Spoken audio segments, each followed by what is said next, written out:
có nhiều việc ấy.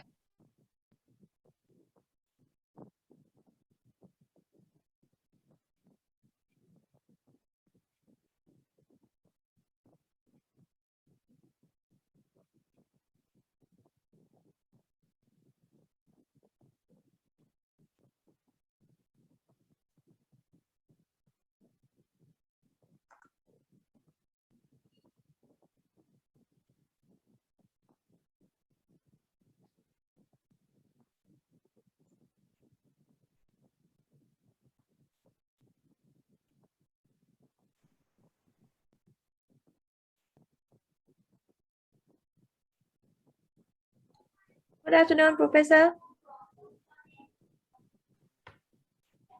Professor, you are mute.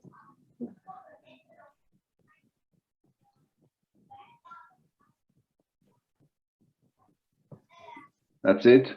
That's okay Yes, now. it's okay now. I can hear you. And do you see me? Yes.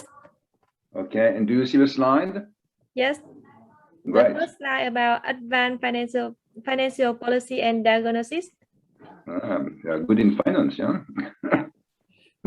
Professor Alan, can you send me the update your passport? Because we need this for the transfer the payment for you. Okay. The only problem is that I didn't update my passport because, you know, since March 2020, I didn't fly really, or I did it in Europe only. So I did it with my identity card. So my passport, you know, I need a new passport. Yes. And I introduce a new application because it's a new passport, and it will take at least 3 weeks. Okay. Okay. Yes. And so as soon as I get the passport, I will send you a new copy. But I didn't think, you know, you needed one for payments, you know, because you already paid the last contracts with the old one. Yes. So I didn't understand it was required. So maybe in the next 3 weeks you will have you will receive the new passport. As soon as I receive a new passport, but you see, you know, with the pandemic, it's again, it's the same thing. All the administrative, you know, process are longer than they were before. So they still you have to queue up, you know, during several weeks. So, you know, I'm waiting for the answer of the police department in Paris, but I don't have it yet. And as far as I understood, it will not be before something like September the 20th, I think. Yeah.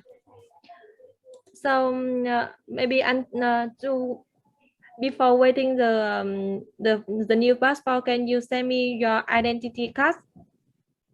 I can send you my identity card. There is no problem. I can do it today. Yes, thank you so much. I will transfer it to the bank. Thank you. Yes. Thank you. I do it. Yes, thank you. Okay. Is there any specific other point, any questions from the students, or I don't know? Until now, not yet. No, they just yet. Listen. Yes. Okay. So how many students do we have? 22. We have now 22. So what do? We wait for 5 minutes? Can we wait for 5 minutes? You can take a coffee. You just tell me when we are ready, yeah.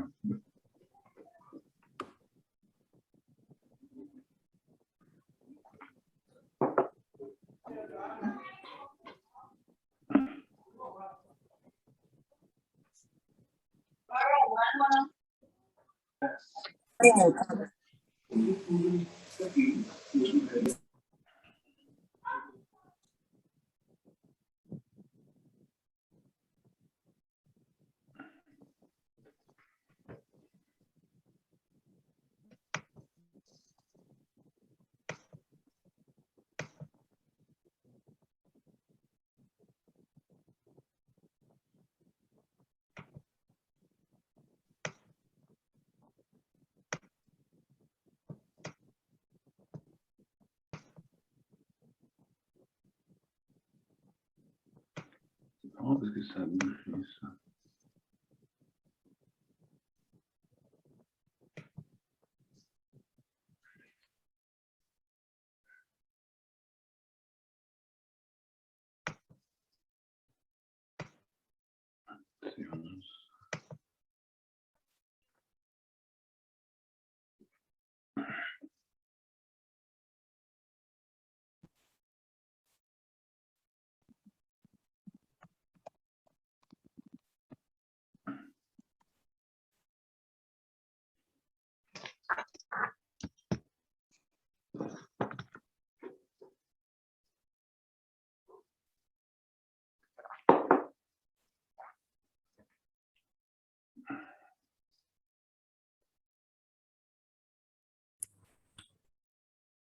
Hi, Professor. Yeah. Professor, I'm having some question regarding the group assignment you sent us in the initial course of financial analysis. Yes. Yes, my classmate has sent you an email which set out some questions we have relating to the group assignment. One of my question is we found that per our calculation, the amortization of the loan and the number in the balance sheet during the period from 98 to 2000 are not consistent. So could you please look at the question in my classmate email, and could you please respond to? Okay, I don't remember the name of your classmate, but I answered to one of the emails this morning with that kind of question. And as far as I remember, there were two parts in the email. The first one was on the debt repayment. Yes. And what I said, it's first, it's not an important question here. It's not an important point. Second, in many contracts today, what you find is flexibility on the repayments. I mean, you have a basic schedule for repayment, but you have flexibility. It means, for example, you can increase or decrease the monthly or the yearly repayment by 20%, 25%. It depends on the contract. So that means when you have a look to the balance sheet, past balance sheet, without the information about the structure of the loans, you are not able to understand what's happened. You just know the numbers at the end of the year, and that's all. What I said also, it's take as a basic schedule, equal repayment each year, which is easier in terms of calculation. And also it was the original schedule. After that, this company has modified, has used the flexibility of the contract in order to, I think, 1 year it was to accelerate, and last year it was, on the contrary, to decrease the level of the repayments. So that's what I can say. There was a second point on the dividends and the retained earnings. Perhaps it was the same student, I don't remember. And I understood that the problem was to find the level of the dividends, which is not difficult because balance sheets are presented after distribution of the dividends. It means you have when you take the increase, for example, between 99 and 2000 of the retained earnings, you have a retained earning of a year. And as you know, the net income making the difference, you find the level of the dividends. And the interesting conclusion is that the level of the dividends is not constant, is not also growing regularly. It seems to be a kind of opportunistic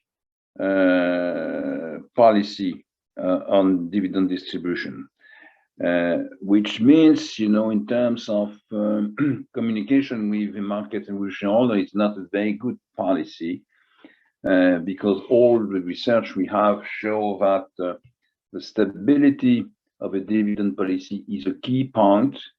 Whatever it is, could be constant dividend, could be growing dividend, but the shareholders in the market, they need some kind of clear horizon, clear perspective on the level of a dividend.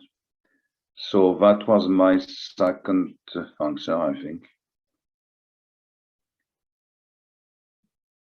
Do you understand my answers? I think that I have no problem with the question relating to the return earning and the dividend policy. My only issue is relating to the repayment of the loans, and Yeah. I get that from what you say, the difference between the number in the balance sheet and the calculation of repayment is not significant, and we can ignore that difference in our analysis.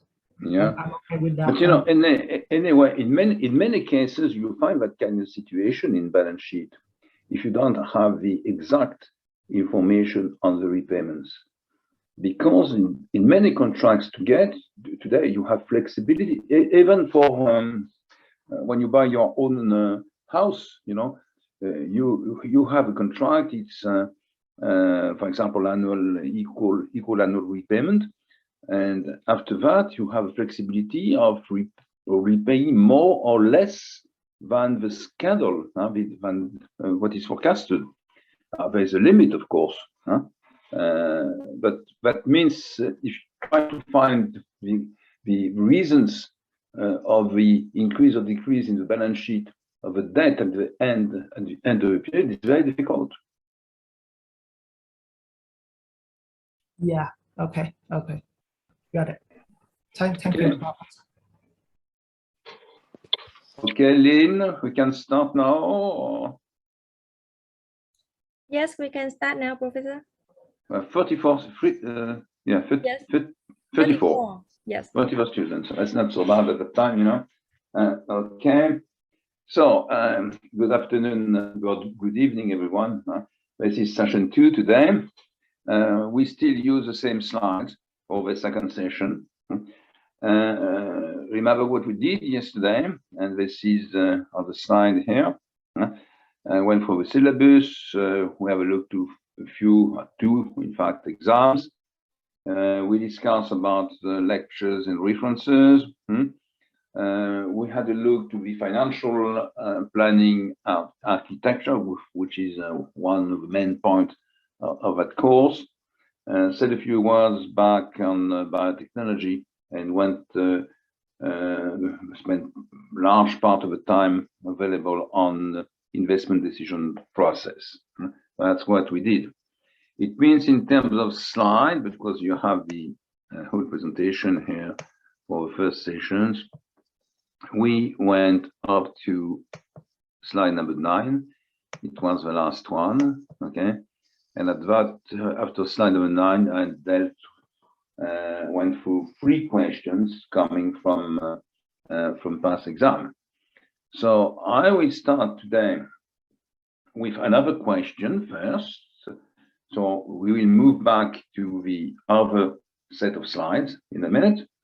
And then we have a look to the architecture, the financial structure, architecture, and try to explain a few elements.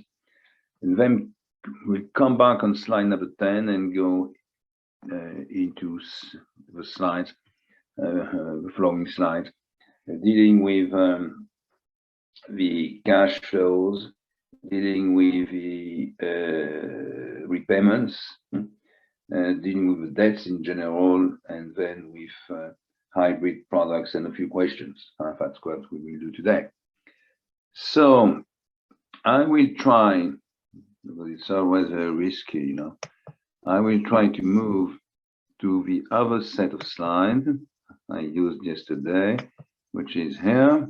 And I am on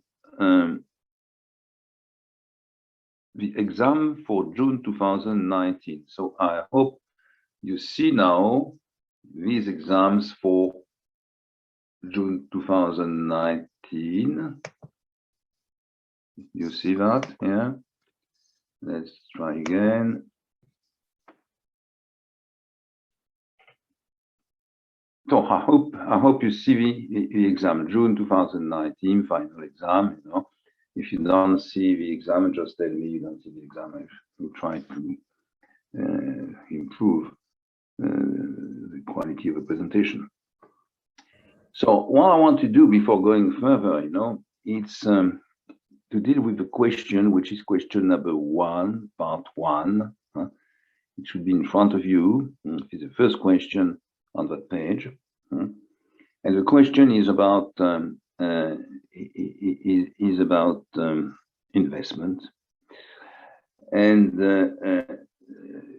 it's a question which is kind of predicts what we did yesterday, just to how do you think again what I said. It's about measures and different categories of measures, which will be very useful when we move to some kind of models. The question is the following one. The return on investment can be measured using financial analysis ratios and or investment decision criteria. Do we find the same results using these two approaches? Explain and discuss. Okay. So what does it mean? And why do I raise this question? You know very well, in fact, both kind of measures. Of course, you know very well the measures using the investment criteria, this investment decision criteria. It means NPV, IRR, profitability index, that kind of thing. And these criteria are the criteria which are recommended by the authors and by many practitioners also in large firms. But you know also that through financial analysis we are able to measure the return on investment. It means we find two basic ratios there. The first one is the EBITDA. It means what is left in the firm after taking into account cost of production, but before interest, depreciation, and amortization. And the idea is to compare these margin, this margin of income statement, to the level of investment before depreciation, before amortization, as it is in the balance sheet. So what we call very often gross investment, and we compare EBITDA to gross investment. Of course, the measure is completely different from the one we use for the investment criteria like NPV. We don't use cash flows, we use accounting data. We have a measure of investment which is not probably in many cases exactly the same, just because some of investment are not taken into account in the accounting system and are taken into account when you analyze the portfolio investment through investment decision criteria. And we have two calculations. What do you do with that? When it is an NPV or when it is a profitability index, we divide the NPV by the level of the investment, but investment measured by cash. You find a percentage, and the percentage is compared to what? To the weighted average cost of capital. So in both cases, you compare the result to which is reference cost of the financial resource you invest into a firm. Okay, but of course you divide by the same number compared to the WACC, but the ratios, the calculation of the NPV and of the return through financial analysis, EBITDA divided by gross investment, they are not based on the same data. They don't use the same method also to make the calculations of the data which are taken into account. That means there is no reason why you should find exactly the same result. Generally, they are not so far, but they are not exactly the same. So that means you have two different ways based on two sets of data. One is based on the investment decision criteria system, which means you take into account the amount of cash invested, and you take into account the cash flows, okay? And you use the weighted average cost of capital. In the other case, you use book value of the investment before depreciation and amortization on the balance sheet. You use the margin in the income statement before also depreciation and amortization, but it is book value, it is not cash. Okay. You make the calculations and you compare to the WACC. Okay. So we have two different systems of measuring the data we use. We always compare, in any case, we compare to the WACC, which is the reference, okay? But the data which is compared to WACC is not exactly the same. So it's recommended really, to do both calculations.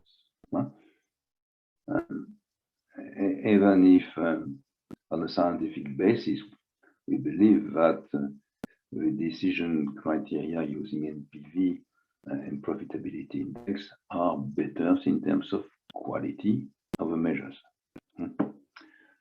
That was the question here. Now, let's come back to another slide here, which is the architecture. Okay, architecture. Here you are. What we have done so far, is discussing on the upper calculations, which are the elements of the investment selection process, and we get an investment plan yesterday. And we had a look also to biotechnology, because for biotechnology we have got, a table which is the investment plan. The investment plan is already given. It means this work has been done before, and in your case you have a result which is the investment plan. If you have a look to the different arrows and circles here,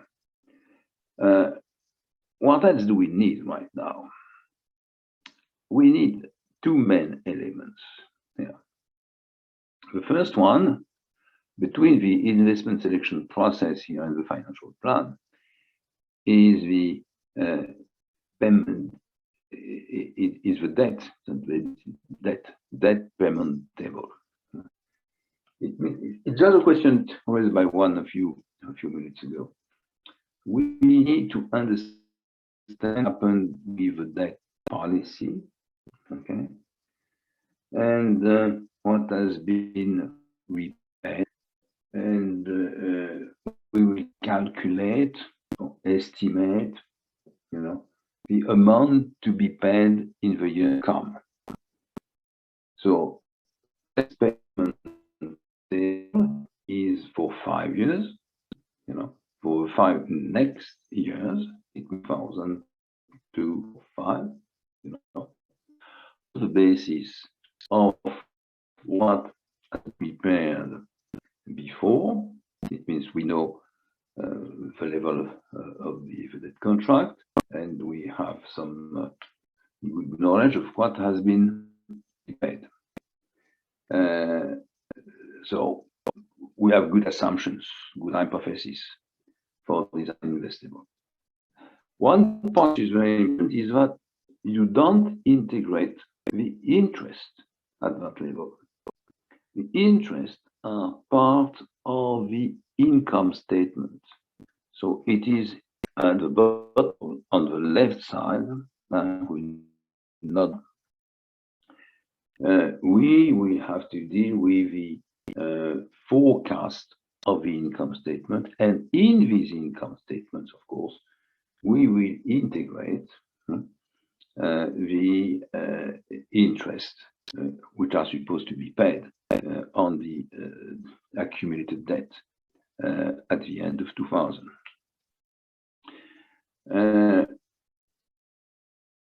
We will also later deal with the depreciation and amortization, and you see on the left in the middle there is a depreciation plan. It's not circled here because we will not deal with it today, but we need the depreciation plan, which will be issued from calculation based on the investment plan, which is just above, in order to calculate the depreciation and amortization to integrate into the income statement forecast later. So, main part I wanted to underline here is this payment table, which is very central also. And the investment plan is because we need both of them in the financial plan.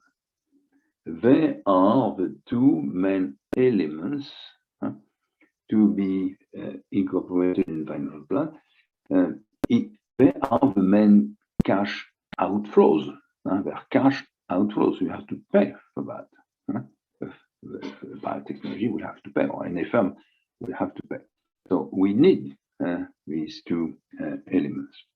And later we'll see, of course, that we integrate into the financial plan not only this the data coming from the payment table on the investment plan, but also the data issued of the calculation of the forecast of income statements, because the end process will be to calculate the cash flows, and the cash flows will be the resource we need to equilibrate, to balance the financial plan. And at the end, we will conclude that there is some financial needs or financial resources. In the biotechnology case, it's financial need every year. So this is my first point, the importance on the repayment table, debt repayment table, as which is as important as the investment plan. We need this data for the financial plan. We will later deal with the cash flow, and the cash flow will be the resource brought in the financial plan in order to balance this financial plan. Okay. Second point here, we know that we are submitted to constraints. It means if we have financial needs, which is the case of biotechnology, okay, it is sure we cannot obtain from the shareholders a kind of infinite level of equity, and the same from the banks or from the market through debt issues.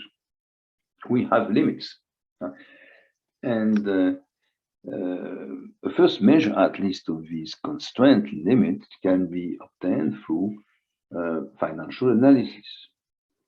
It's not going to be financial analysis as we did before, but we will use here part of that financial analysis tools, methods, we know.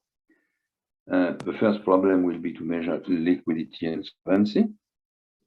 And because if a company, if a firm gets some serious problem in terms of liquidity and solvency, that means that the CFO has first to solve that kind of problem before going further. This is urgent and this is a priority. Okay. So the second point is to understand if there is some debt capacity in that firm. Can they go to the bank? Can they go to the market and ask for a loan or issue bonds? That would be the question here. And the third one, which is probably when you have a growth company, the most important one, is what about the return and what it means for the shareholders. Is it sufficient? Is it sufficient in order to convince the shareholder to bring more cash to finance the investment and to increase also the debt capacity? So that's the process we will go through during a large part of this session. We'll also have an analysis of the different ways which can be used to increase the potential financial resources, and particularly the debt capacity. It means the use of hybrid products.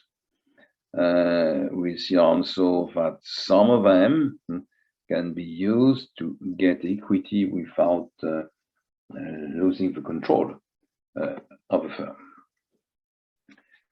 So this is what I wanted to say here. And now I move again to my slides.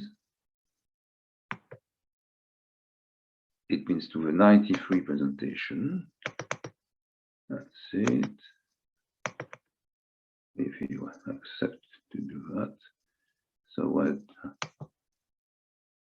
It was uncertain. That's it. Here we are.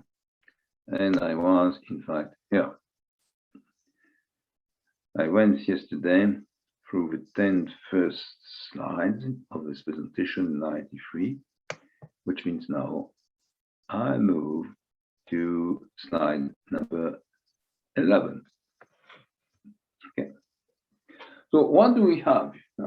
It's a good, useful discussion, even if you know most of the material which is there.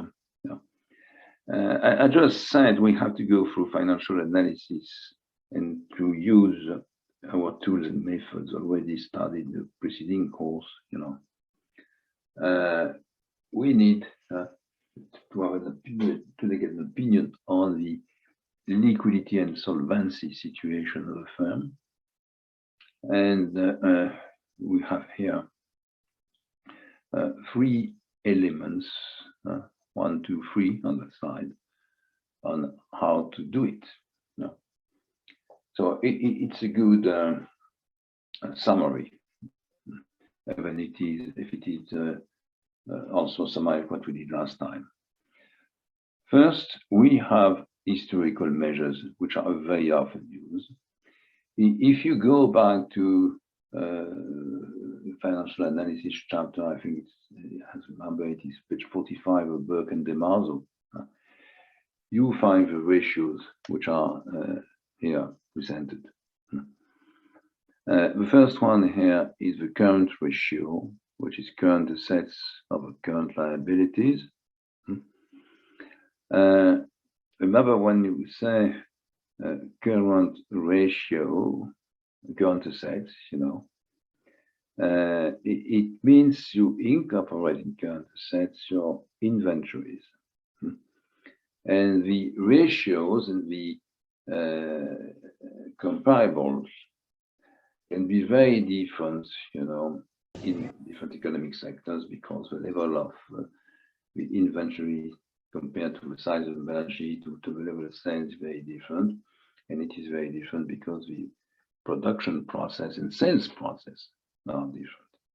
So current ratio is a ratio can be interesting, but the limits, the targets to reach are different from one economic sector to the other. Be very careful, it's not one. Anyway, you need some kind of conversion, you need some time, some kind of average of a firm for a firm of an economic sector. So that means this ratio is difficult to use in some space for some specific firm. We don't have really any comparable. It is also a ratio which has no meaning when there is no inventory.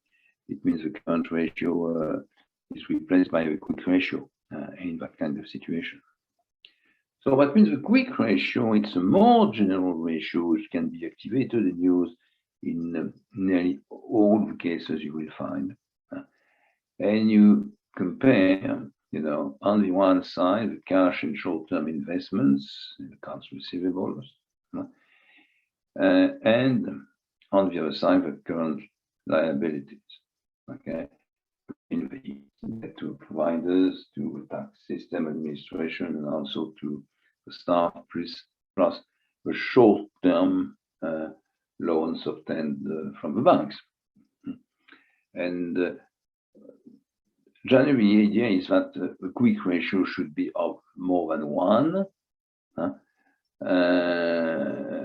We've always doubts because it depends very much. The conclusion in terms of insolvency depends very much on the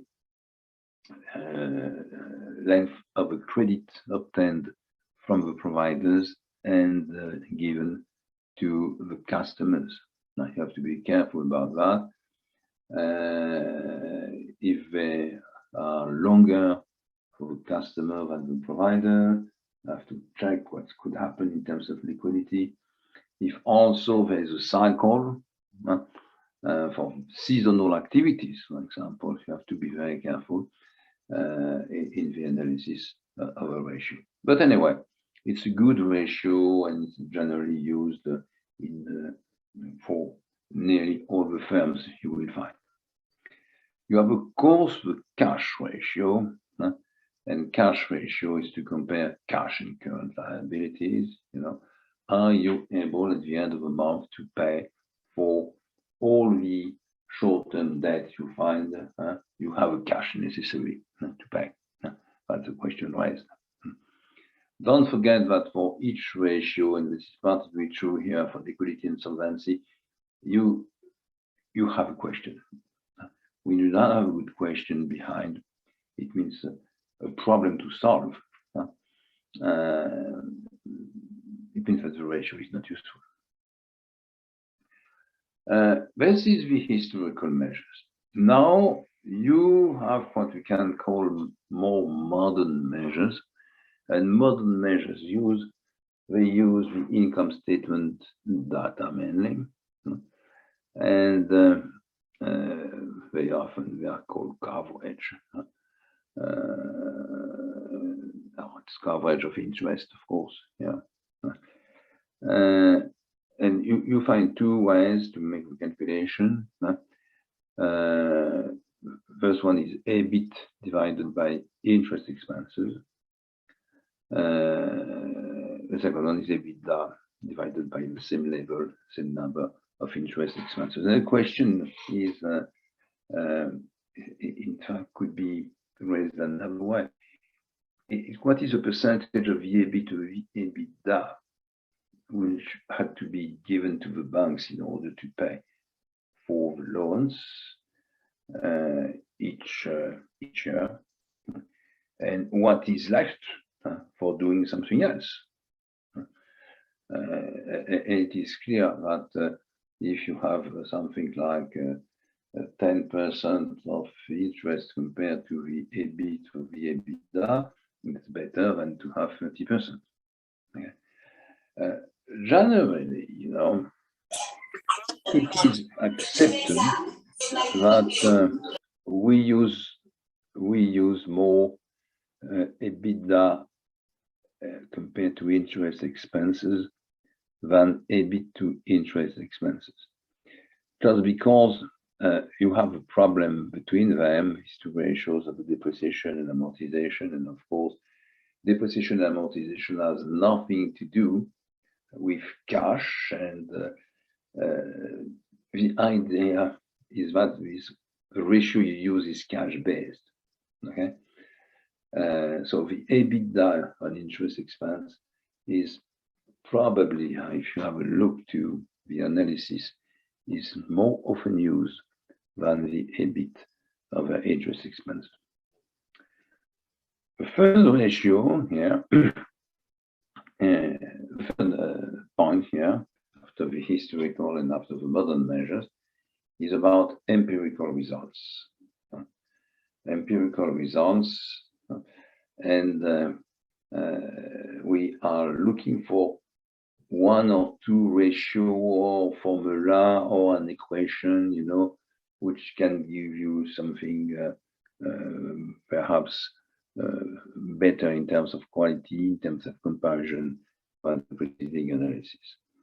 So something which is funny is that if you compare, you know, the quality of a different ratio and what they bring in terms of quality of the answer, it means when you use one of the above ratios, do you find a good analysis, a good opinion, and you have a good opinion of what will happen in the next year or the next 2 years? Clearly, when you go back on the studies which has been made, the best ratio is EBITDA divided by the interest expense. But we have also another part of the empirical results which are brought by a more complex approach, which is the scoring method. And scoring method is based, you know, on discriminant analysis. It means we use, and this is one of the weaknesses of finance always, we use past data. It means you are in a bank, you are working on a medium-sized firm, and you had customers and they asked for credits 3 years ago, and you make decisions, or your committee made decisions, giving the credit in some cases, giving a credit under condition, another one, and saying no in other cases. And the question is, where are these companies right now? Are they growing companies? Are they, did they have short-term financial difficulties in terms of liquidity and solvency during the last 3 years? Are they bankrupt? And are your decisions, you know, in line with what happened during the last 3 years? It means of course, you have the balance sheet, income statements of the companies as they were 3 years ago at the time of a decision. And the idea is to take again, analyze again the income statement and balance sheet of these customers as they were 3 years ago, to find what were, you know, the best element, generally the best ratios to use to obtain the good decision, which means to forecast what will happen and to prepare a decision in line with this forecast. So it is a process of identification through statistic analysis of the best ratios and of designing progressively a function, which is a scoring function, which incorporates a few ratios, giving weights to take into account the importance of these ratios in order, to find the best function to apply in the future when the customer asks for a credit. This function gives you a score, which is a grade, in fact, very often on hundreds of points. And from experience of past applications, what is the limit which can be accepted in your calculation. Perhaps it will be more than 60 is good, less than 60, or between 50 and 60. It's difficult to make a decision on the calculation only, but below 40, it's not a good company. So we have more and more scoring methods, scoring approaches in many banks in the world. Some cases, it's one scoring function which is applicable to all the customers. In some others, particularly with large banks, it means large banks with a large number of customers, and banks with a large number of customers in specific sectors like construction, for example, they have a specific scoring function by sector, which take into account the specificities of these different economic sectors. So liquidity solvency becomes something which is rather, sophisticated today, and progressively, through the years, using experience, the scoring method is improving and bringing better results than they did 5 or 10 years ago. So if you want to have an opinion on the liquidity solvency situation, this is what we can apply: historical measures, modern measures, and what we can call empirical, which is mainly today scoring methods. If you look to these scoring functions, you will see that in most of them, a very large percentage of them, the most important one is given to the ratio EBITDA of the interest expenses, which is, of course, in line of what we have said before at the beginning of point 3 and in point 2. So this is what you did. So you have the elements, or I will give you some more elements to do that in the biotechnology case, and that could be very useful to understand what's happened. Second,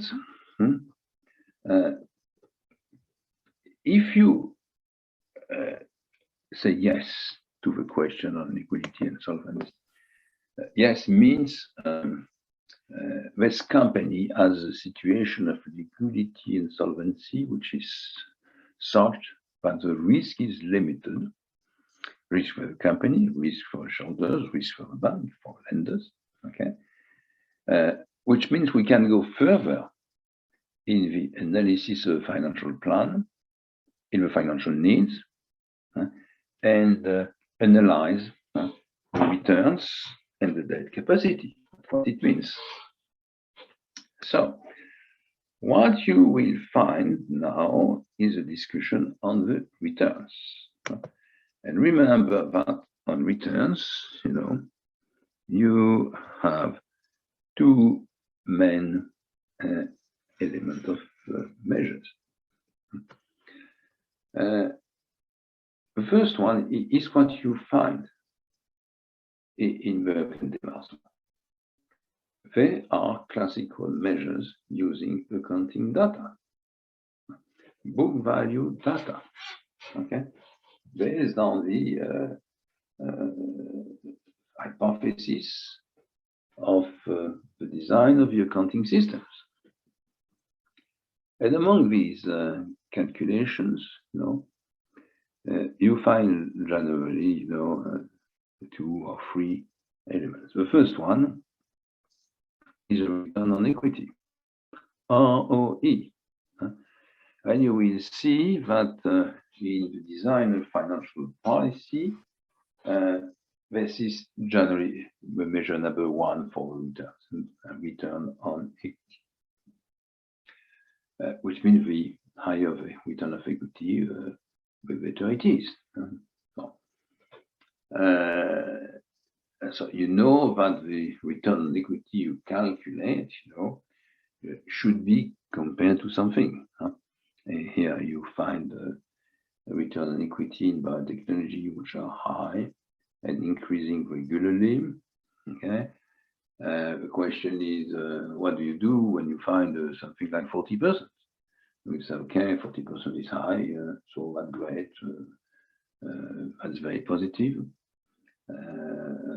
Or you say that's not enough, not because we have 2 digits and something which is at the level of 40 that is good. We have to make a comparison. And what is in that case comparison? Yeah. And this is the main point. It's not anymore the WACC, weighted average cost of capital we have used a few minutes ago, is not the key element here. We are dealing with a shareholder decision. Okay. So what is the reference for shareholder? It is the cost of equity. It is the cost of equity. So the question is, does the return on equity you obtain, which is net income or net earnings divided by the total equity level, does this percentage is higher or lower than the cost of equity? One of the questions is, what is the cost of equity? Cost of equity is a data which is coming from outside, it's not coming from inside the firm, it's coming from outside. But how can you find a proxy of the cost of equity? And generally, and it is said, and I said a few words on that yesterday, that the cost of equity can be calculated with the risk-free rate and premiums.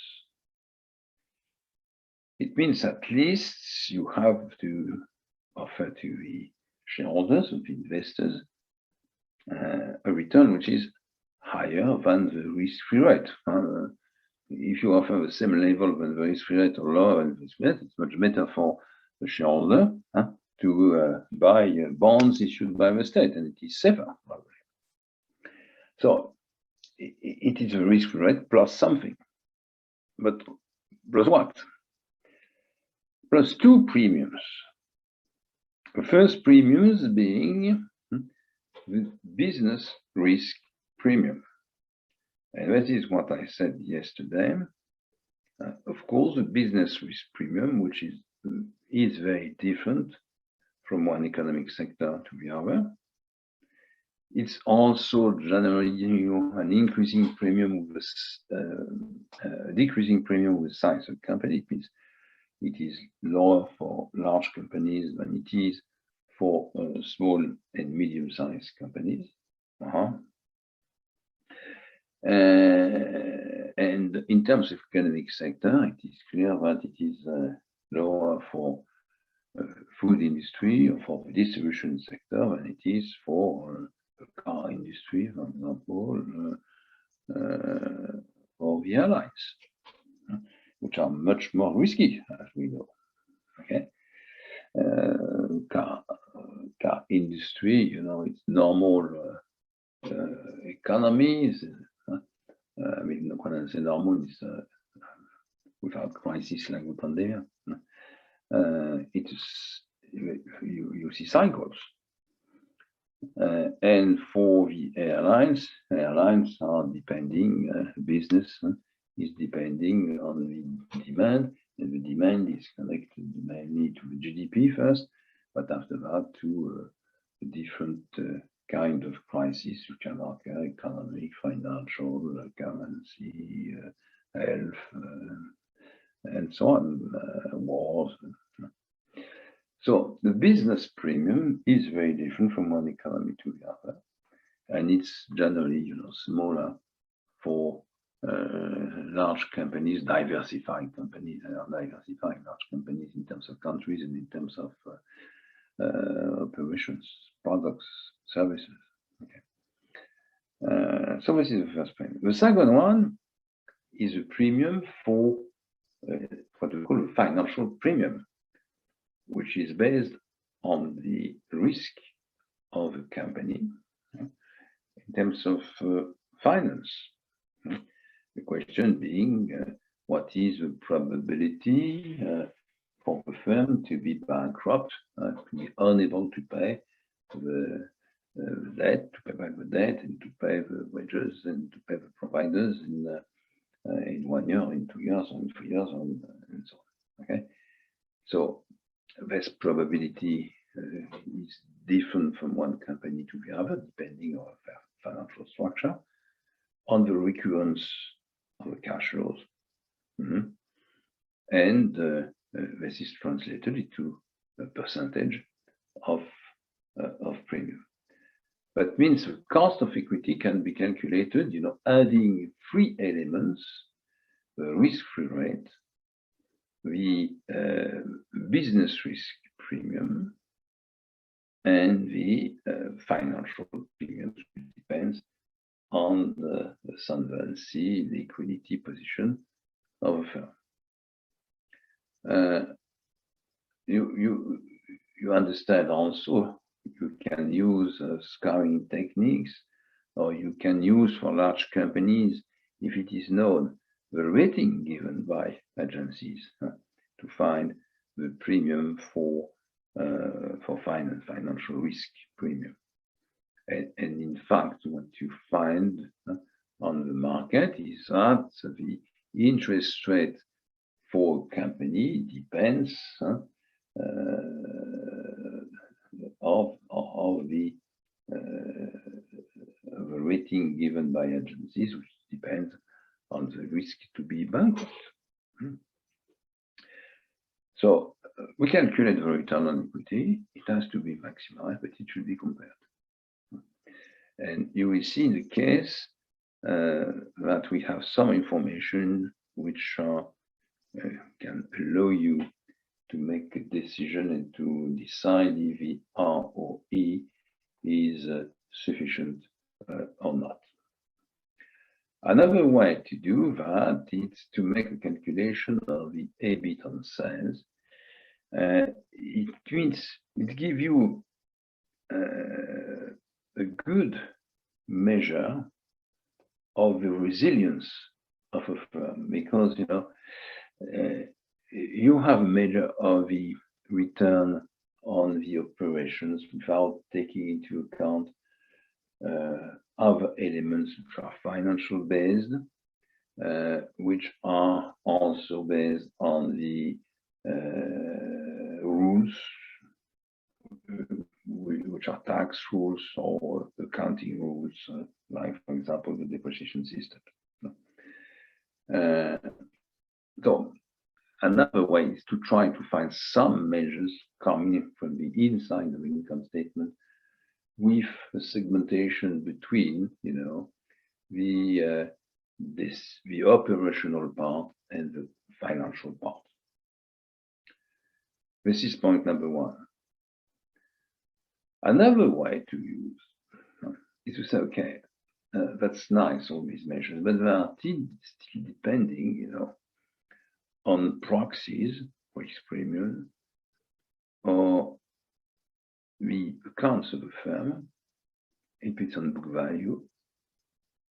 And when you are an individual investor and you are looking to an issue of new equity, you are not really interested by the ROE or the EBIT margin. You are cash oriented. And your question, if you buy a share on January the 1st, it's what will be the return at the end of the year? And that means, the main elements of dividend distributed during the year, cash coming in, the outflow from the firm, the inflow from investors, and of course the price of a share. So the increase in price plus the dividends are the two inflows which have to be taken into account in the comparison, and you compare what with the price of a share at the time you invest into the company. These cash measures should also, of course, incorporate the share buyback policy, which more and more common. It means when a company buy back some of its shares, and many companies do that because they have large amounts of retained earnings, total equity is increasing regularly, and their debt equity ratio is improving, but they want to accelerate the growth of the value of the shares of the investors. So one way to do that is to reduce the number of shares. And to reduce the number of shares, the best solution is to buy back shares and to eliminate these shares. So this is a very common process. If you have a look at what's happened in the US, we have more share buyback operation than new IPOs. Just because the return of companies is quite good, they have enough net income to distribute dividends, but also to increase retained earnings level. And progressively, they have the possibility, to buy back shares, reduce the level of total equity, improve the level of the WACC, decrease the number of shareholders, and increase the price of each share. So we have to also to integrate this measure. And the fact that the company,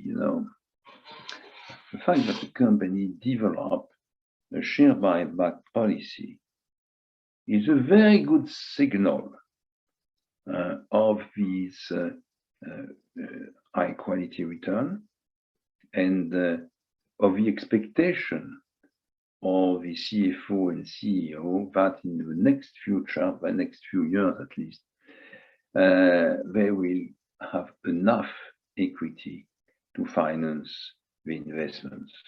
Okay, so it's a signal of good health, I would say, given to the market. Okay, that's what I wanted to say on that slide. With perhaps another point which is not mentioned here, which is partly mentioned, which is the value brought by the share policy, what we call the share policy. It means, what does it mean? It means if you have constant growth of your net earnings, constant growth of your dividend distributed per year, this creates value, stability, long-term horizon. All these elements have a value. So when you are in the consultant to a firm, to a CFO, one of the elements generally you advise is try to manage your operations in order that you have an increase in the net earning per share, which is regular, sufficient, easy to forecast, and manage afterwards your firm in order that your forecasts become the right numbers at the end of a period. And do the same for the dividend policy. You can decide, for example, that your dividend policy will be always 30% of the net earnings, or that your dividend policy will increase each year by 5%.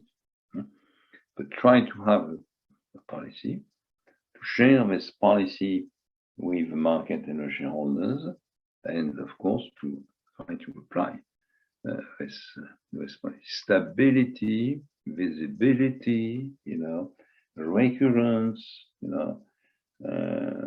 facts, forecasts are become a reality. All these elements create value and at the end return for the shareholders. So you will have a look to biotechnology on this point, and you will probably conclude that we have a good level of ROE, we demonstrate that. But you will also conclude that, for example, the message which is brought, the signal which is brought by the dividend policy is not a very good message.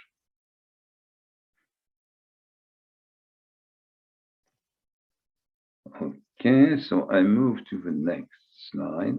Yeah, I'm here, the next slide.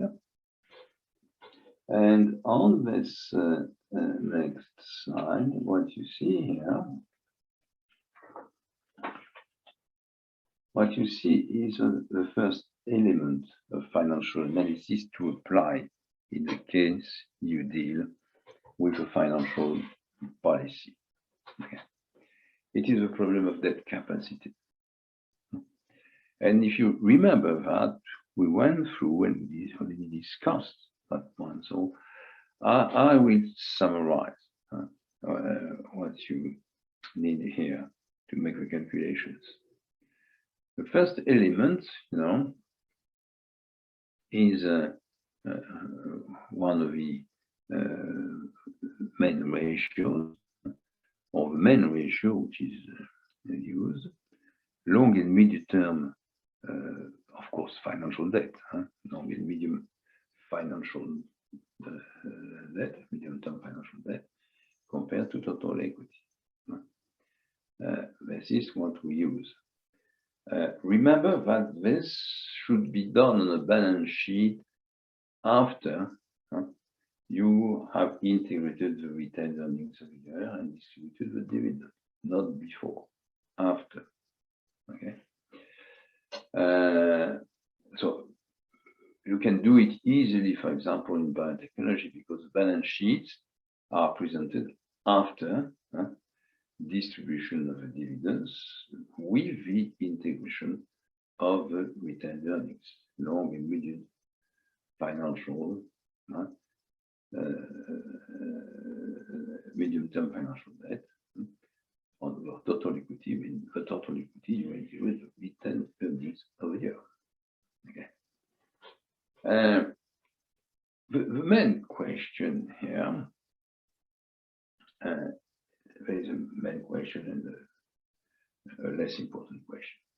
The main question is, do we use book value or market value? And this will be a consideration or point we'll study again in the company valuation course, and you will see that this choice can be very important because it has an influence on the results and the decisions. Okay. In many financial analysis, we don't care about that. We can take book value. When you are moving to financial policy, we are more cash oriented. And if it is possible, you should better use market values. This is in some cases difficult to do. But in some others, if you have some knowledge on the market value of the book value ratio, market value of the book value, it can be done. And you will see that in one of the exhibits of biotechnology, you get 4 comparables, an average, there, of the market value of a book value. That's what you get, market value of a book value. Fine. So the basic idea is that the total amount of long and medium-term financial debt should not be higher than the total equity. So you have to manage the ratio, the values, and the limit altogether.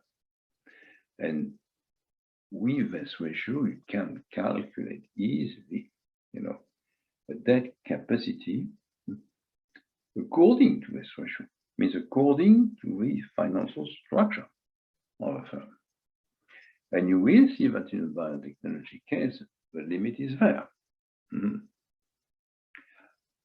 You will find also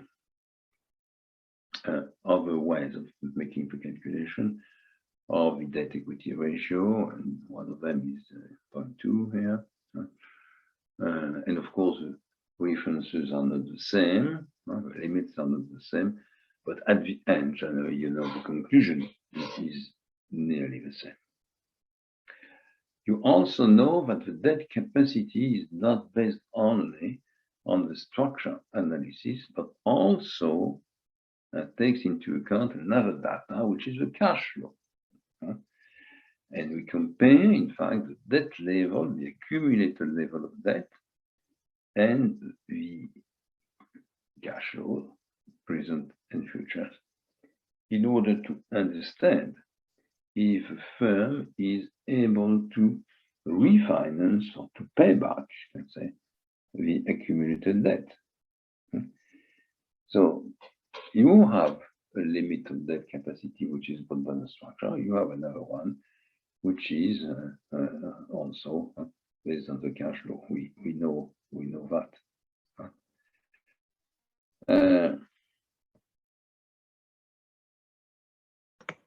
It will be explained later somewhere.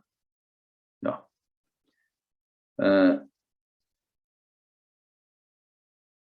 It's a few words on cash flows right now. Let's have a few words on that. Because there's a lot of confusion on cash flows and cash flow calculations. First, cash flow is a cash measure.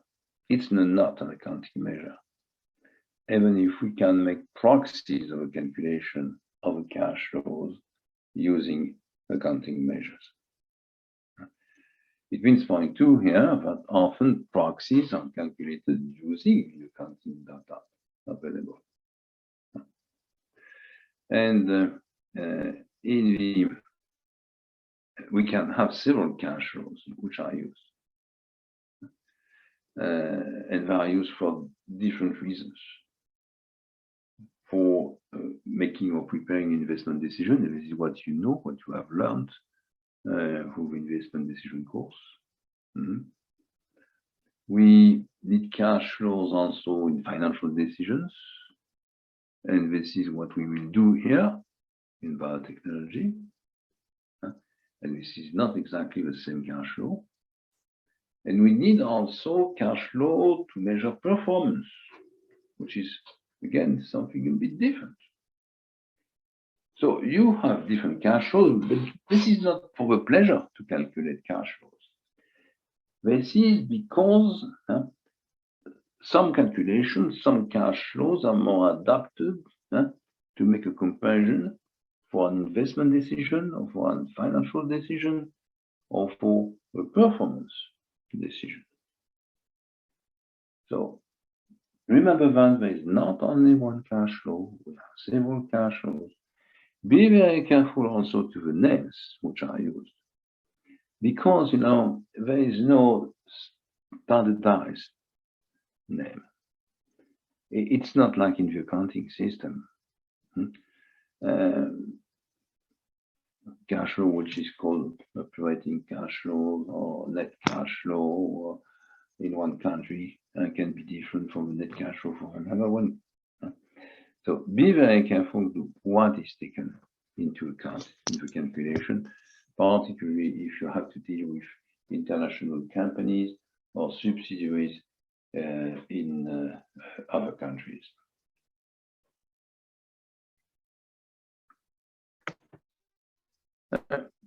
here is probably one of the most important slides you will find in this presentation today, which is the calculation of what we call the free cash flow with different steps. And these different steps show margins, and the margins are, in fact, different cash flows, which can be useful in some calculations of comparisons. So the free cash flow of a company, is what is left, the level of cash which is left available, in fact, to the CFO when there is no other debt, when there is no other compulsory investment to go through, when the financial resources, for example, needed to finance an increase of operating working capital has been taken into account, when the shareholders are paid dividends, when the bankers also are paid, because if you have a look, to the income statement, there's only the interest to be paid, not the repayment, not the repayment. So be very careful to that point. And what you find here is a kind of table to calculate this free cash flow. And free cash flow is a very, very important element. To give you the sign or information of the importance, when you have a look to the studies, surveys done around the world with CFOs, and you have regular, recurrent, surveys, and among the questions asked to the CFOs, one of them is, what is your most important goal? You have only one? You have several goals? What is the relative order? Your priority? And does this priority depend from your financial situation, from your economic sector, from the situation of the economy of the country you are? All these questions, are asked several times a year in many countries and for years. Okay. And what do we know? What do we know? We know that in economies which are relatively stable, with growth, even if growth is not very high, they can be emerging or they can be developed. Three criteria, three elements are important for them. It's not liquidity anymore, because the liquidity problem is supposed to be already solved. It is the return for shareholder. It is the free cash flow, and it is the debt capacity. So, return for shareholder, you understand, firms are belonging to shareholders, and of course they ask for a return which is with the cost of equity. Minimum return is the cost of equity. So you have to maintain, this minimum return if you don't want to be fired. So it's a kind of surviving criteria. The second one, the free cash flow.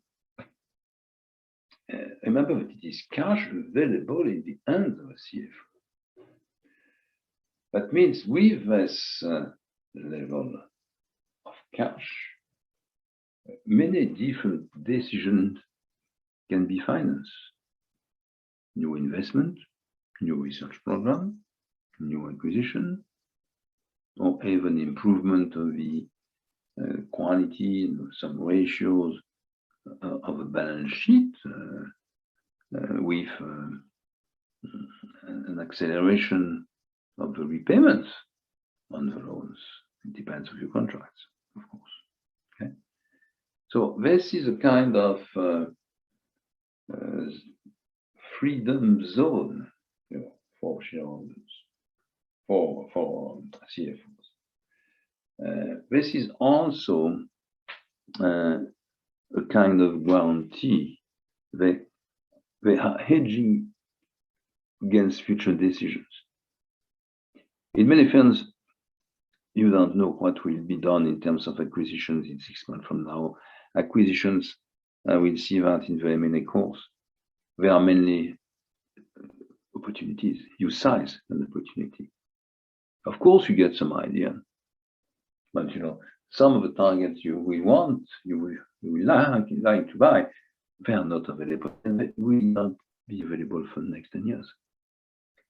But on the contrary, in 6 months from now, perhaps an opportunity will occur because of decision from a family, decision from the state. Yeah? And as a CFO, you have to be ready to finance this potential acquisition, this opportunity. So free cash flow is one of the answers. It's part of the answer, at least. Okay. And when you are a CFO and you have a CEO and you have a board, and one of the goals which is fixed, you know, is to be able to finance any kind of situation you will meet in the months or years to come, whatever it is. You are supposed, you know, to make hypotheses, forecasts, scenarios, in order to take into account any potential situation, even if the probability of occurrence is very, very low. So free cash flows are very essential. And of course, for CFOs, you know, debt capacity, but we know how to calculate debt capacity, we've seen that in the last course, is very important also. Because this is generally the easiest way to finance a new project or an acquisition. You have free cash flow, but if you have a large acquisition to go through, the free cash flow will not be sufficient. You need more cash than that. And the easiest way is debt. But debt, you know, has to be managed. And we see that later, you know. That has to be managed. You have to prepare, you know, the extension or the use of your debt capacity through different measures. So shareholders return, free cash flow maximization, and debt capacity management. They are the 3 keys for the CFOs. And the free cash flow is the last line of my slide. Let's go through the calculation. What do we do here? We start with something you know very well, we call it net earnings or net income. It doesn't matter. You know. Anyway, what the bottom line of the income statement? Let's put it that way. And to this net earnings, you know, you add the level of depreciation and amortization. You find it in the income statement, of course. This is what very often we call, but perhaps you have other names, the cash flow before the dividend. It means you have to take into account this amount of depreciation and amortization, which is brought by the rules of a country to take into account some, at least part of the depreciation, the economic depreciation of the equipment. And with this cash which is left, you will have to take into account the dividend, the shareholders, the banks, debt repayment, and some operational elements, either on the operating working capital or the compulsory investments. So let's move down from line 3 to line 4, and at this level, you can decide to take into account the dividend, the consequence in terms of cash of your dividend policy. Dividend policy will require a distribution of dividend, and you will get a cash flow after dividend if you want. And this is the cash flow of your generally your operational cash flow you use, for NPV calculations. Be very careful at that point, because you will find also, if I come back on NPV, two different ways to calculate the cash flows. The first one is integrating in the cash flows calculation the interest paid to the banks on the loans or bonds, and the dividends in the other is not. And there is still debate among the academics on how to make the calculations. And what is the point? The point is that you discount after that the cash flows. And the discount rate takes into account the cost of different resources. And it means that somehow when you do that, you take into account the cost of financial source twice in the calculation of the cash flow and also in the discount rate. So you still have discussion at that point. So this is very often what is used in terms of calculation of NPV. Now, it is clear that if you have a policy, for example, generally you have a nearly constant, that's one part of an exercise we went through in the last course, financial analysis. You have a growth of your operating working capital. It means the ratio operating working capital, OWC, divided by the sales level without VAT is relatively constant. And if you increase your level of sales, you increase your operating working capital, which means you need financial resources to finance this increase in operating working capital. And the only way to finance this is to use part of the cash flow which is produced each year.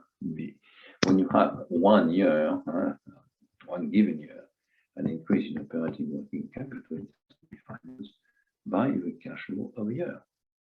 So you take into account this increase in operating working capital. If, on the contrary, you are a very good financial manager, and you have a plan to reduce regularly, your inventory level, for example, and if you obtain from your teams, sales teams, not to increase, the credit, the delay that you pay to customers, you will have a reduction of operating working capital. And a reduction, a decrease in your operating working capital is also a new resource which happens. You need less financial resource to finance your operations. So in fact, a decrease in 1 year of your operating working capital is an increase in the cash flow. And you have to take into account this element and to add it to the available cash flow. And this is how you calculate the cash flow, which is called generally before debt repayment. Why before debt repayment? Because at that level, the debt itself for the year, which is analyzed, has not been paid. What has been paid by the firm is only the interest. And the interest of the year are deducted into the income statement. It means above the net earnings. Okay. So now you have also to take into account the debt repayment. The bankers, you know, they like to be paid.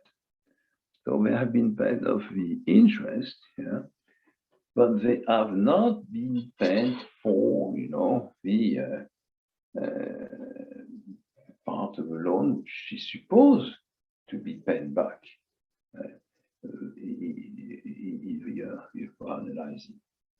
So you have to take into account this amount, and this amount is paid by the cash flow. It can be, you know, in many cases, it is the largest amount who has to be taken into account into these calculations from the net earnings to the free cash flow. And it is a recurrent element you find here. So when you do that, you make this calculation, you find free cash flow, but it is still free cash flow, which is not completely free. Why it is not completely free? No, it is not completely free because, you know, it doesn't take into account some kind of investment. But very careful investment plan. Generally, it is the cash flow which is used. That means also all kind of investments are integrated on the other side. It means on the outflow side of the financial plan. But in fact, if you want to calculate a real free cash flow, it means a cash flow which is completely available for the CFO. You have to take into account also what I call the compulsory investment. So you take this free cash flow before compulsory investment minus compulsory investment, and you get the final free cash flow. So the question you can raise here is, what is a compulsory investment? Generally, we say the largest, we have two categories, but the largest categories, and the one which is clearly compulsory is the kind of investment which is compulsory because there is a decision made either by the state or the city authorities, for example. And in most of the cases, you know, it is a kind of investment which deals with the environment. Means you have a factory in the middle of the city and you produce smoke, which are dangerous for the health of the workers and the inhabitants around, and the city services make a decision and decide that you have to eliminate the smoke using a new filter, or you have to build a new chimney, a higher one, in order to limit the smoke and the pollution in the city and to protect the inhabitants and the workers. Okay, so this is a compulsory investment. You have no choice. You have to do it. Second category, second classical compulsory investment is for safety, security, you know, against fire, for example, like chemistry or that kind of industry. You know, and the risk of fire is clearly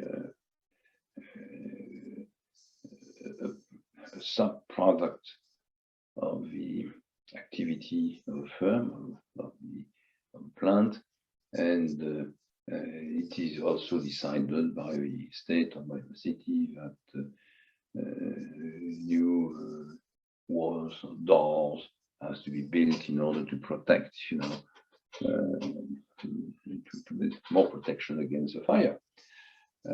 So this has to be done. A second category of compulsory investment is very often it's a kind of investment which is bringing a discontinuity in the in the operations. Something new is appearing, you know. A new technology is appearing. It has been the case in many different industries at certain point of their history. It has been the case, for example, in an industry I know very well, which is the glass industry. When we move from some kind of production which were really based on the knowledge of individual workers to some kind of automatic, you know, system. It is also something which appeared, you know, on the with the introduction of computers. Cannot run a company without a computer today, it's clear. So this is a kind of compulsory investment. You have to introduce technologies if you want to stay competitive. So this is not compulsory, it's not rule. It's compulsory because if you want to survive and to manage properly your costs, you have to do it. So, you know, you can have a free cash flow before compulsory investment. In many cases, we have free cash flows calculated, taking into account, subtracting the compulsory investment, which are defined by rules, regulations, laws, okay? And if you have a more strategic view, you can also calculate a free cash flow after necessary investment, which will bring discontinuity in the process of production. Okay, so you know you have several cash flows, and they are useful for different purposes, different goals. You have a cash flow before dividend. You have a cash flow which is used for NPV calculations. You have a cash flow before debt repayment. And you have different free cash flows, can be used for different purposes. But probably the most interesting one is the free cash flow integrating only the compulsory investment in terms of legal measures. You are obliged to build the chimney because of smoke. You are obliged to build a new wall because of the risk of fire. But you don't integrate the decision, which are strategic decisions. It's something different, you know. Do you have to introduce new kind of computer systems or management of operation system? This is a strategic decision. So this is very important, and you have to understand that. Không. Very well. Bên mẹ con lại kê bình đường. Làm gì? Okay. Mẹ con. So this is for free cash flows. And of course, we use, you know, basic calculations here. We use free cash flows for different purposes. First one is for calculation of debt capacity. When you calculate debt capacity by the repayment technique, you know, what we use is cash flow compared to debt, long and medium debt level. And we say, generally, we don't want more than 4 years. 4 years. It means the debt should not be more than 4 years of free cash flows. Okay. So the higher the cash flow, the higher the debt capacity. So it's a key element also of debt capacity measures. Okay. So at the same time, you know, it's used in debt capacity calculation. It's also kind of risk or of tool to hedge risk in terms of financial resources needed to finance new acquisitions. So it's a very central concept. Okay. So now, what I can do here, will be to make a short calculations with you.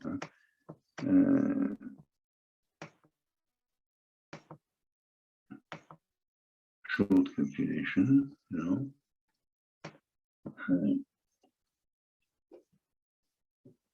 and the short calculation we find here,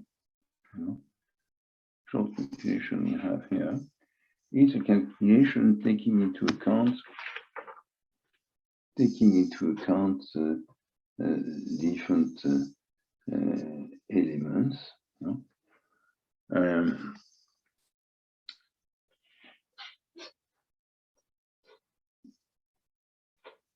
So point one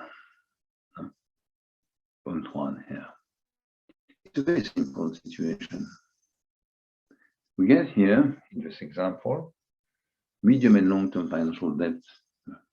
The hypothesis is 80, total equity is 100, and cash flow is equal to 40. We do the calculations here using the two techniques. The first one is a structure.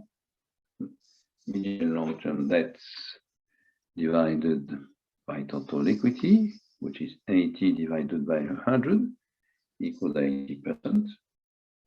And of course, if you believe that the rule is appropriate, no more debt than equity, we conclude that we have debt capacity left available in terms of structure, financial structure, which is equal to 20.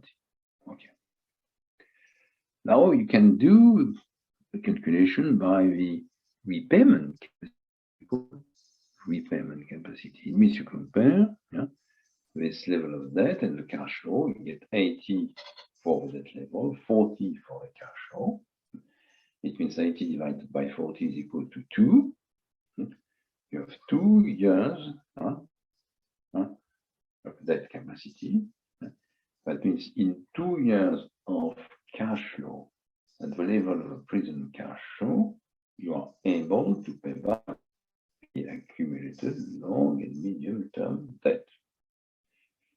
If you believe that the limit is 4 years, no more than 4 years of cash flows in terms of debts, that means your limit is not 80, but limit is 40 multiplied by 4, which is equal to 160. So your debt capacity in terms of capacity of repayment is 160. But you already have in your balance sheet 80 of debt. That means the difference is equal to 160 minus 80, which is equal to 80. Okay? So according to the second analysis, repayment capacity, the debt capacity of a firm is 80.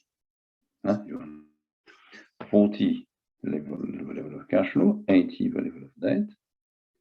The annuity rule is that the debt level can reach 4 years of cash flow at the present level, which is 40 multiplied by 4 equals 160. But you have 80 of already accumulated debt, that means 160 minus 80 is equal to 80. The debt capacity here is 80. So you have two debt capacities by two different approaches. One is the structure on the right side of the balance sheet, you get 20. And the second one is the capacity to pay back, to repay the principal of the debt itself. Get 80. Of course, both constraints should be satisfied. So when you have debt capacity available of 20 by the analysis of the right side of the balance sheet, and we have 80 by the analysis of the capacity to pay back, to repay, you get, last number, which is the constraint, which is 20. The tighter constraint has to be satisfied, has to be met. But if you want now to increase the capacity of a firm, what you need is to work on the lowest number, 20. And you have to improve this number, it means to increase this number. Okay? So how to increase this number? How to increase 20 to 30 to 40, something more, to a higher number? How to do that? The only possibility, because you are not going to move the debt level of the contract. The only possibility is to convince your shareholder to bring more equity, more cash into the firm. And the counterpart of the cash will be new shares. So that means that kind of situation as a solution in an equity issue. We'll see that later in one of the other sessions through different exercises. And this is also the situation for biotechnology. You will see that we have high return for shareholder. We don't have any real liquidity problem. And we have debt capacity, which is very limited, something like 6,000. And the total of your program of investment is 150,000 on the next 5 years. So your problem, the problem we meet here, is how to make an equity issue, and a large equity issue, bringing a large amount of cash.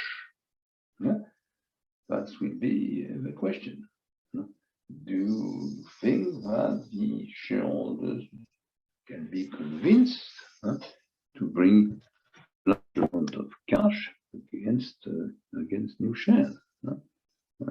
That's a problem you have to solve. Okay, for the debt capacity here. Now, be very careful. There is another situation which is possible. Another situation which is possible, and the other situation which is possible is the problem of a second constraint. So let's study again this problem. That's what you find here. And with data which are different. Steve keeps some of them, but move some others. Here, the medium and long-term finance is 40. Total equity is 100. And the cash flow is 20. Well, okay. Why not? So let's go through the calculations again. The financial debt, medium and long-term debt divided by total equity is equal to 40 divided by 100, which is equal to 40%. Okay. So that means you have a larger debt capacity than in the preceding calculation, preceding slide. And the debt capacity is equal to the difference here between the two numbers, 40 and 100. It is equal to 60. It's equal to 60. Okay, seems to be better. But now let's go through the calculation of the second constraint. You have the long and medium term debt, which is divided by the cash flow, 20. And what you know is that division result is 2. You know also that the total debt capacity, according to its criteria, is 4 years of cash flow, which is equal to 20 multiplied by 4 equal to 80. But you have also already accumulated, large very large amount here of debt, which is equal to 40. So you get 80 minus 40, which means your debt capacity, according to this criteria, is lower than it was in the preceding hypothesis, in the preceding sign, is equal to 40. Now we get the two constraints, 60 and 40.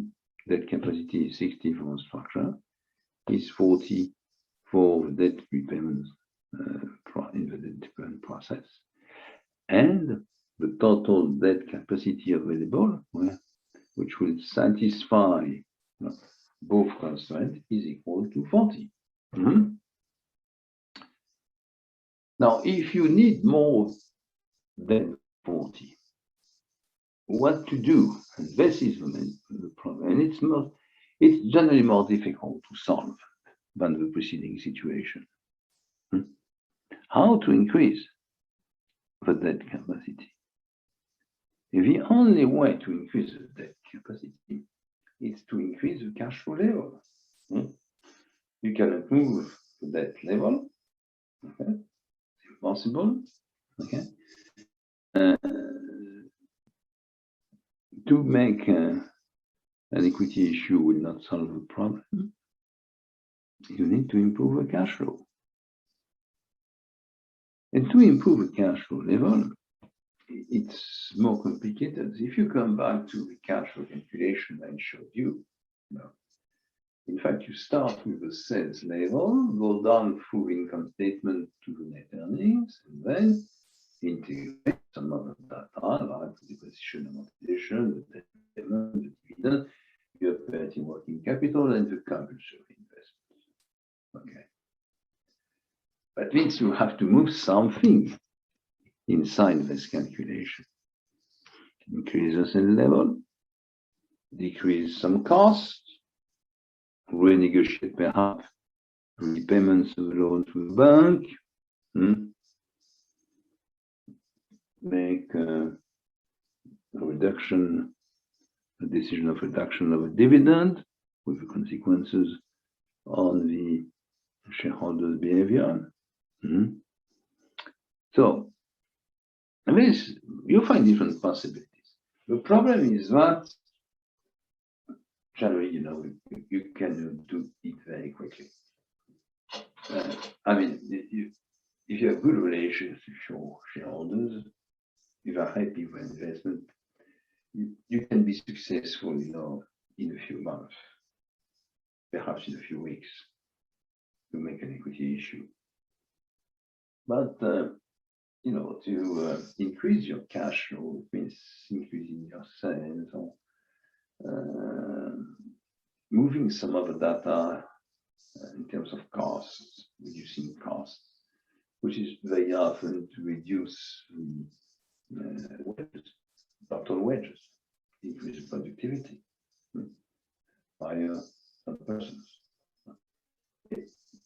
It's difficult to do it very quickly, and very often it's not sufficient. So there's some kind of re-engineering of all these decisions and process of operations. It takes time. So we can do it, but your answer will not be in the very short run. That means if you have, that level to increase because you need debt to finance a new opportunity of investment or an acquisition, it could be difficult to finance. So this second situation is more difficult to solve, is more risky in terms of management and strategy than the preceding one. So that's the two cases you find on debt capacity. And this is what you will have also to measure on the biotechnology and the biotechnology case.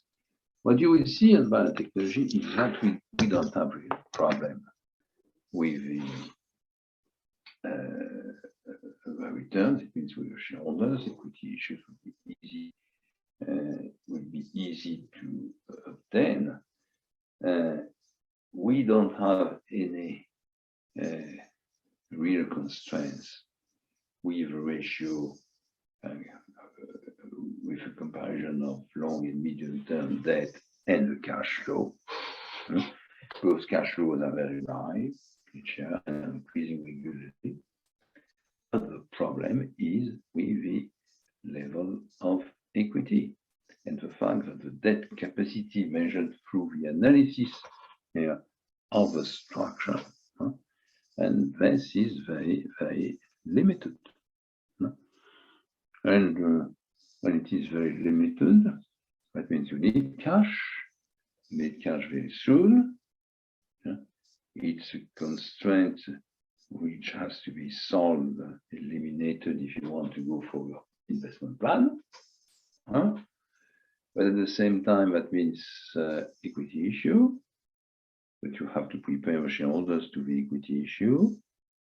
And if you start, saying, okay, I need some more cash flow and reduce the cash outflows from the firm, and I decide to eliminate, for example, for 2 years the dividends, and in the middle of the second year I launch a new equity issue, it's not a good preparation. So you need an equity issue, you need shareholders satisfied with your policy in order to prepare a big, high level, large equity issue, taking into account the financial need of the firm in 2001 and 2002 because of the size of the investment plan. This is the situation that you are meeting right now. So what I wanted to show you here is that before going further, before talking of other elements on the financing techniques, scenario design, and so on, you have to be very clear on the constraints. Constraints where you will apply. To deal with, you will apply your financial analysis techniques, tools, and methods. And you want clear answer on 3 points. What about the liquidity and solvency situation of the firm? What about the returns, in particularly the return for shareholders? Be very careful because you have the approach using the accounts, the Burke and DeMarzo approach with a return on equity, and you have also the dividend approach. But dividend approach is, of course, what is the percentage of cash distributed? But it's also the message, the signal given through the dividend. Stability, long-term horizon, recurrence, is it understandable or not by the market, by the shareholder, why? You have all these elements to take into account. And the third one is the debt capacity. Because generally, when you have a large investment to go through, you need to use debt. Perhaps you will need to use equity, but you need to use debt. What is the situation? What to do in terms of debt?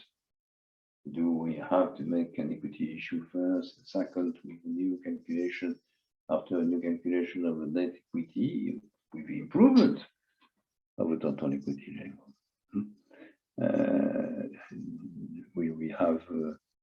Will the calculator show a sufficient debt capacity to launch, to obtain from banks, or to launch, to issue bonds for an amount which is in line with the investment program? This is what you have to do. So, financial analysis tools, are here to help you, to understand them, but they are there to help you calculating, elements of prepare your decision or your answers, or your opinion in terms of liquidity solvency, return for shareholders, and debt capacity. And all these elements, should be clearly estimated. And this is what you will have to do in the biotechnology case. And this is what I wanted to show you for this presentation with my slides and my very short examples. Perhaps, this is quite easy. The most interesting element is about the cash flow calculations. And this is probably one of the tables a CFO has to follow regularly. It's much more interesting than the accounting system itself. We are in finance. We are not in accounting, of course. Finance is partly accounting based. But we need that kind of presentation and that kind of understanding and analysis to design good financial policies after making good diagnosis. So this is what I wanted to show you up to now. So now is for you, it's 9 p.m. For me, it's 4 p.m. We have a break. We have a short few minutes break, about 8 to 10 minutes, 10 minutes. And after that, we start again, moving to another part of the presentation. I will use again my slides here, bringing other elements of designing financial policies, improving the diagnosis, and applying all these elements to biotechnology case. So just a few minutes, please, 10 minutes break, and come back with our last part of our session.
Okay.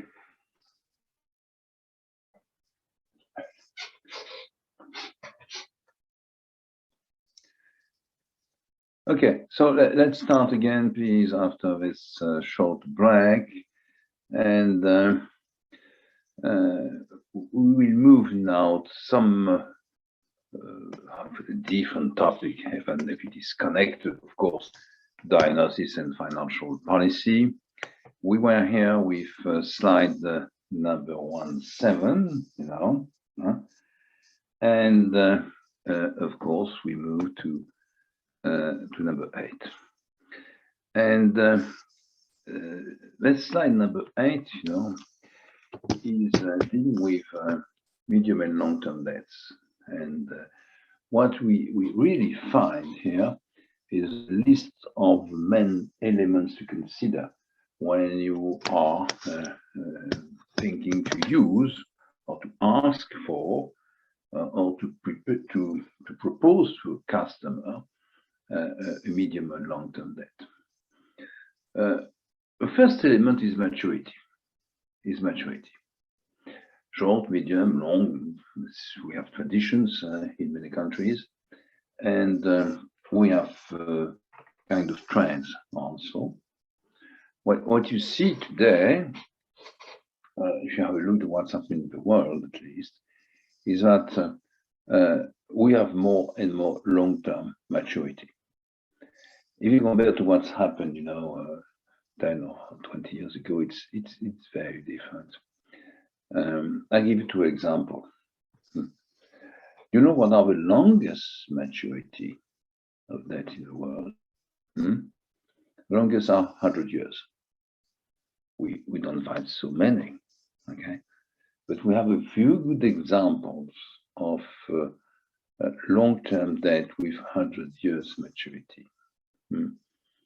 That means the end of the repayment will occur only in 1 century.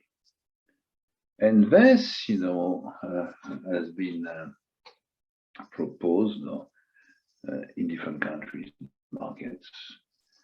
First in Japan. Have a look to the real estate market in Japan. They use that kind of debt. And it also used in the energy sector. Have a look to the markets in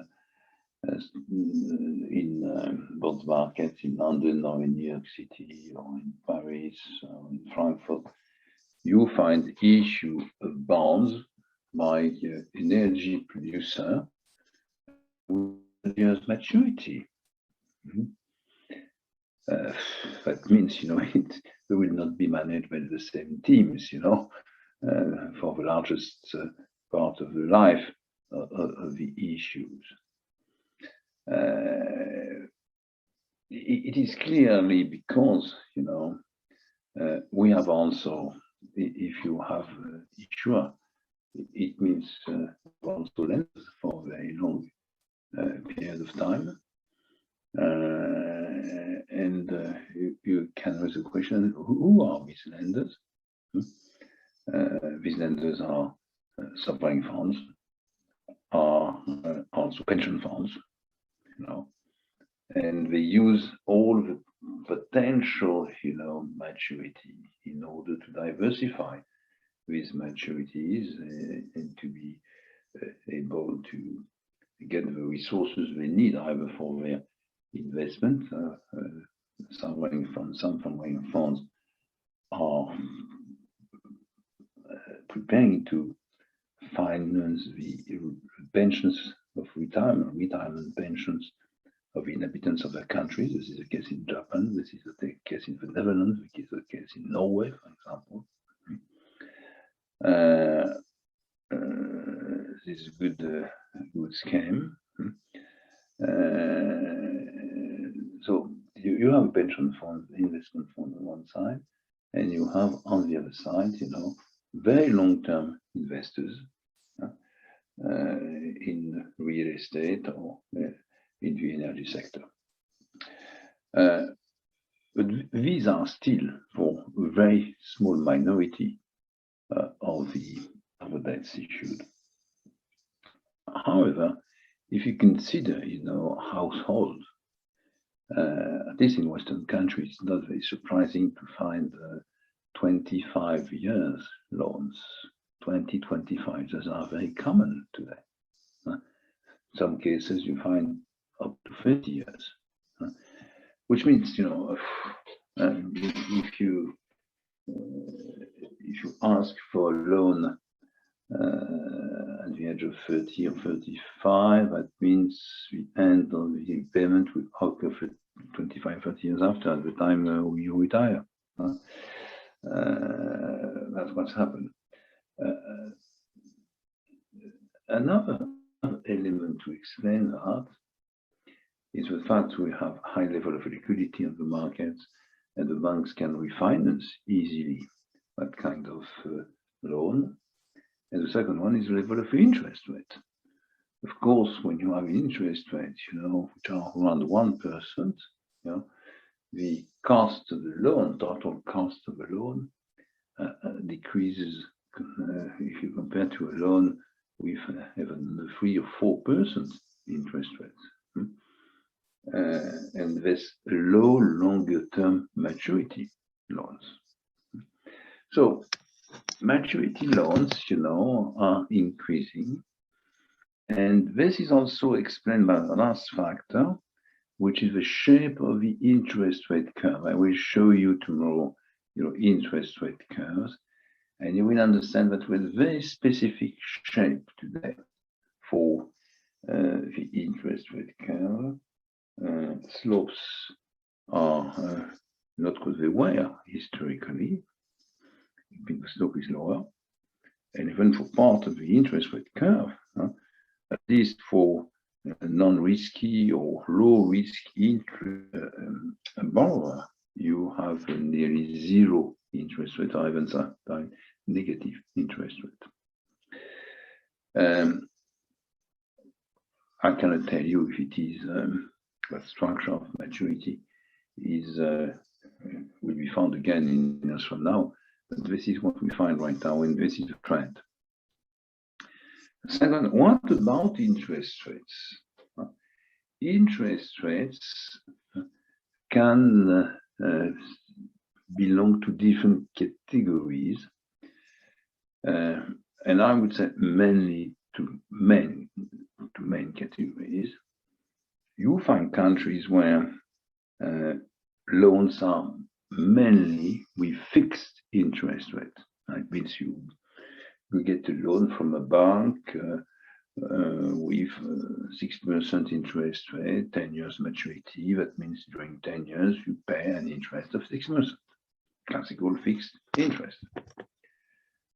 But you find also other countries, even in the same economic zone, with variable interest rates. If you take the example of Europe, we have many independent countries, in England and in Spain, you will find a large percentage of variable interest rate loan. In a country like France or in Italy, on the contrary, it is nearly 90% of fixed interest loans. Of course, the consequences for the borrowers are not the same. Today, for example, in a country like mine or in Italy, if you buy a house or a flat, you have a fixed interest rate, you pay around 1% interest. And of course, if you take a loan on 15 years, you hope that the interest rate and the inflation rate will go up, during that period of time, in order that you will not pay back the real cost and the real level of a loan. If you are in Spain, it is very different because, okay, we have inflation and increase in interest, in the future, as the interest is variable and it is referred to indexes each year and adapted to this indexes level. That means the interest will increase, and perhaps in some cases the amount to pay back will increase also. So the fact you have fixed and variable interest rate brings very different level of risk for the borrowers, but also, for the banks. They have to take into account in their management, in their refinancing policy, these elements, and it's of course more difficult to manage variable interests than fixed interests. Now, very often you find solutions which are specific. I mean, they are partly fixed, partly variable interest based. You get a variable interest. Variable interest is recalculated every 6 months or every year on the basis which is an index of the interest rate of the market, for example, on the bond market in the country. But you have a limit. It means the decrease or the increase cannot be more than 2% or 3%. So there's what we call a cap and there is a floor. And even for a household today, in many countries, when you buy a house or a flat, you get a variable interest rate on your loan, but you have a cap, you have a floor. It means it's a kind of limit to risk. And in terms of techniques, financial techniques, it is an option. At least it's at least two options you find, on this on these loans. So mixed solution, I would say, are very often used to get some flexibility, some variability of the interest, which make it easier to refinance the loans for the lenders, but also which limit the risk for the borrower, and this is very sensitive. Another element which has to be taken into account and explained to one of you before the course is that we have more and more possibilities introduced in the contract to pay back at a kind of, I would say, variable speed. You have a schedule, the amortization schedule of a loan, which is based on classical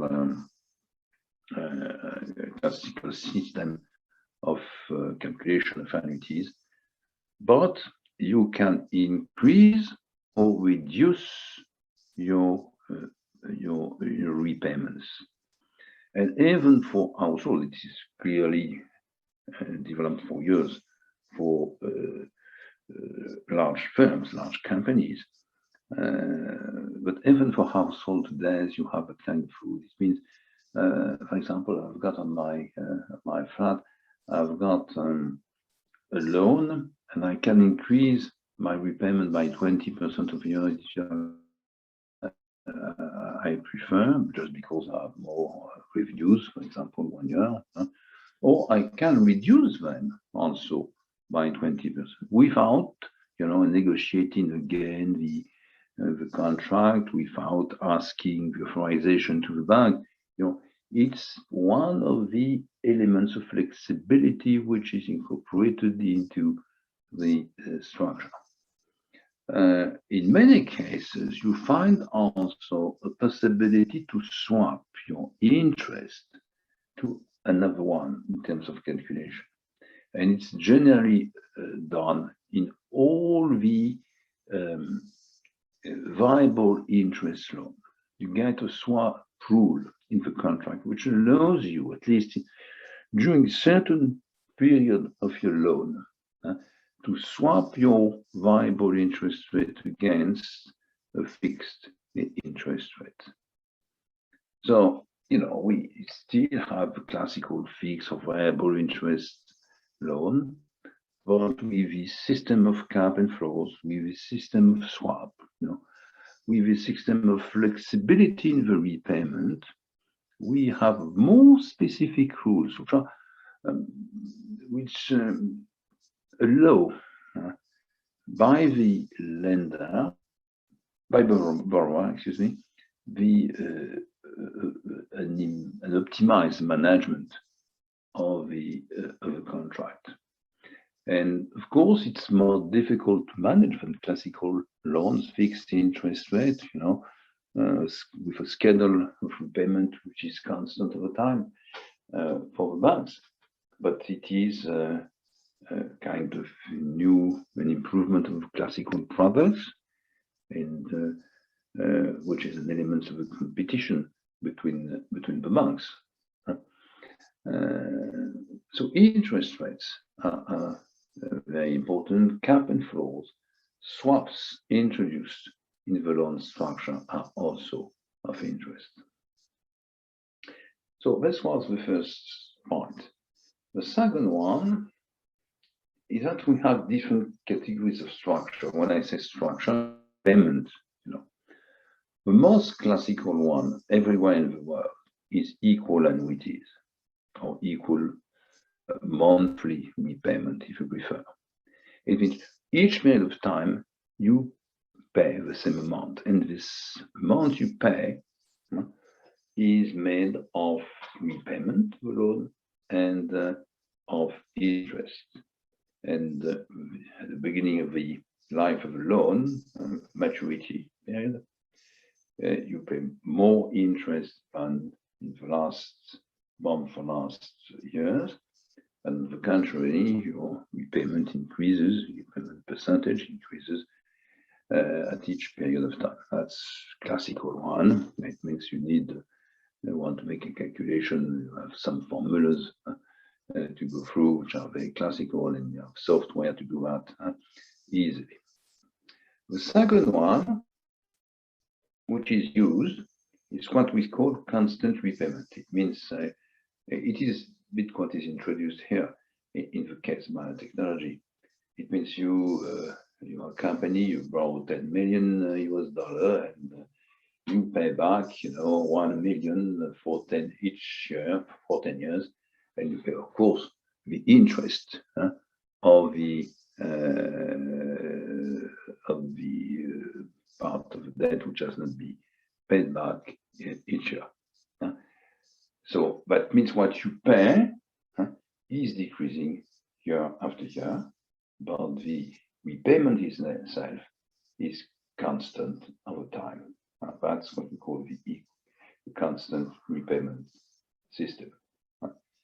So you have equal annuities, constant repayment, and they are the two basic elements, classical and basic elements.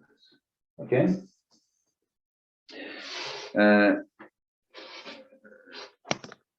So, of course, for those of you who raise questions on the repayment structure of the loans signed by biotechnology, it is based on constant repayment, but they had flexibility. That means they had the possibility to pay back an increased annuity or to reduce the annuity by about 20%. That means when you have only the balance sheet and the let's say the main elements of the contract, you cannot reconcile these elements. You have to take into account of the flexibility. It means you need the decision made by the CFO at each point of time on each loan in order to reconcile and to find the data by yourself. Now you find two other structures. Next structure is infinite structure, what we call infinite structure. Okay, what is an infinite structure? It's a very simple structure. It means you borrow as a company 100. Now 2021, it's a 5-year loan. You have 5% interest to pay, and each year in 2022, 3, 4, it means on the 4 first years, you pay the interest only, the 5%. And the last year, year 5, you pay, of course, the interest on the 5th year, but also you pay back the loan one shot. It's a bullet system. It means it would be 105 last year. Okay. So infinite loans, are not as frequent as equal annuities or constant repayment loans, but they are used in some circumstances, or for serve different purpose. They are not very old, to have a look to the history of the financial techniques and particularly of the loans is of interest if you want to understand what's happened and why at a point in time it was decided to use also that kind of loans. Infinite loans at the beginning were used to refinance countries with problem of repayment. The first loans, infinite loans, were created and offered by the financial system in 1982. At the time, Latin American countries, and more specifically Mexico, Brazil, and Argentina, were nearly bankrupt. So where a country is bankrupt, it's very difficult. A country cannot be bankrupt as a firm is bankrupt. It means you cannot shut down the country. So what to decide? And one of the decisions was done was the following one. A country like Brazil, can have good perspective of growth in the future, but at the moment they are not able to pay even to pay back even $1. So it was decided that their, for example, 5 or 10 years loans will be replaced by 20 or 25 years maturity loans, okay? But will be, instead of being equal annuity loans, will be infinite loans. That means the extension of maturity, but plus the fact they have to pay only the interest for a large number of years, brought a solution to the liquidity problem, at least for the first 5 or 10 years. And after that, the hope was that Brazil, with Argentina or Mexico, would succeed in restructuring the economy, will produce the necessary cash flows, excess of cash on their budget, in order to be able to refinance, to pay back the amount of debt, and but then better situation will be such that new lenders will accept to lend new money. So if you have a look to what's happened, with 3 countries, it was one of my first mission on the international finance. I was working with a team, European team there, and clearly everyone thought that Argentina would succeed, that Brazil will be probably in difficulties for years and years, and that Mexico will succeed because it was supported by the US for reasons you understand, economic and strategic reasons you understand. And what's happened at the end, it was the contrary. Brazil was successful in managing this problem, and Argentina is still in a mess today. So, it's very difficult to find the good solution. Anyway, infinite bonds were created for this purpose, to find a solution, in fact, to postpone the problem. We replace 5 or 10-year maturity loans, equal annuities, with infinite loans, 25 years. And of course, we reduced the outflow each year, at least on the first 10 or 15 years. Okay? And it gives time to the decision maker to improve the situation in their country and to be able, years after, to pay back the debt and to improve the rating of the country in order to obtain new debt for banks and the international community. So this was the origin. And now, if you have a look to infinite bonds, who is using that? It's mainly used in 2 economic sectors. The first one is in the real estate industry activities, and the second one, it is used in investment portfolio management.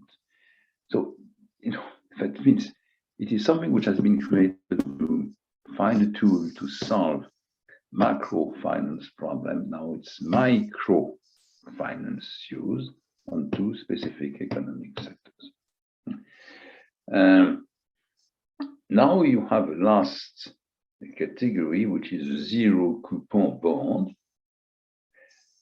which is very specific and used in certain circumstances by specific firms. And that means with a 0 coupon bond, you borrow, for example, 100 military units today for 5 years. You don't pay even a cent for 5 years, no interest, no repayment.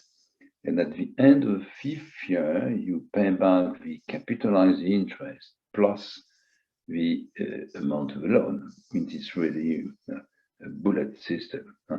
There is one inflow and outflow in that kind of loan. It means it can be used, to finance an investment which is sold at the end. You have a 5-year project, for example, could be in real estate, let's use real estate. You finance the construction of a project, and at the end of the 5th year, you resell the project and you pay the interest and you pay the loan itself, one shot. If you have a look to complex design of loan structure today, in fact, there are a mixture of these four structures. They are a mixture of equal annuities, constant repayment, infinite, and zero coupon. There is no other. And after that, it's like a Lego, it's like a puzzle.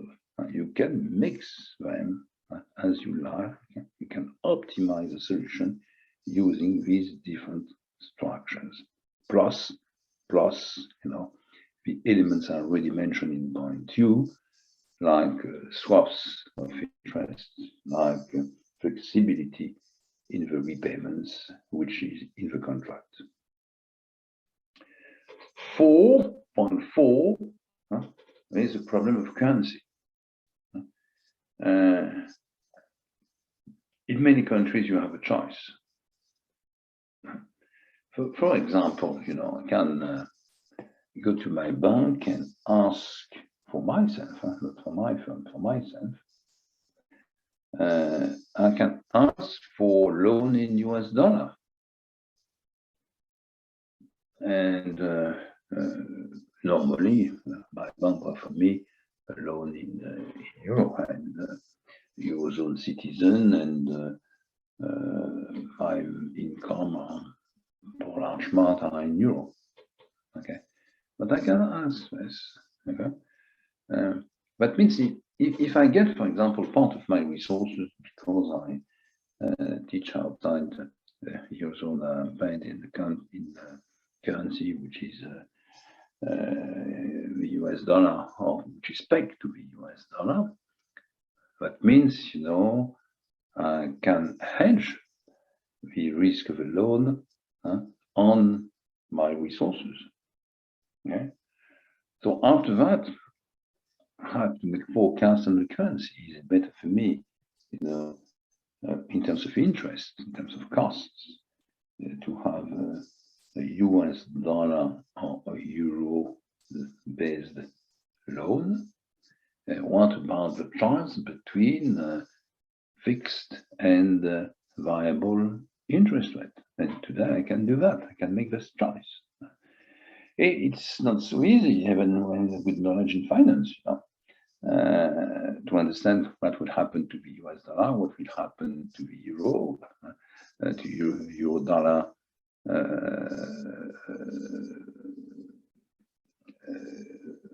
the differences in the years to come, and what about the interest in US dollar and the interest in euro?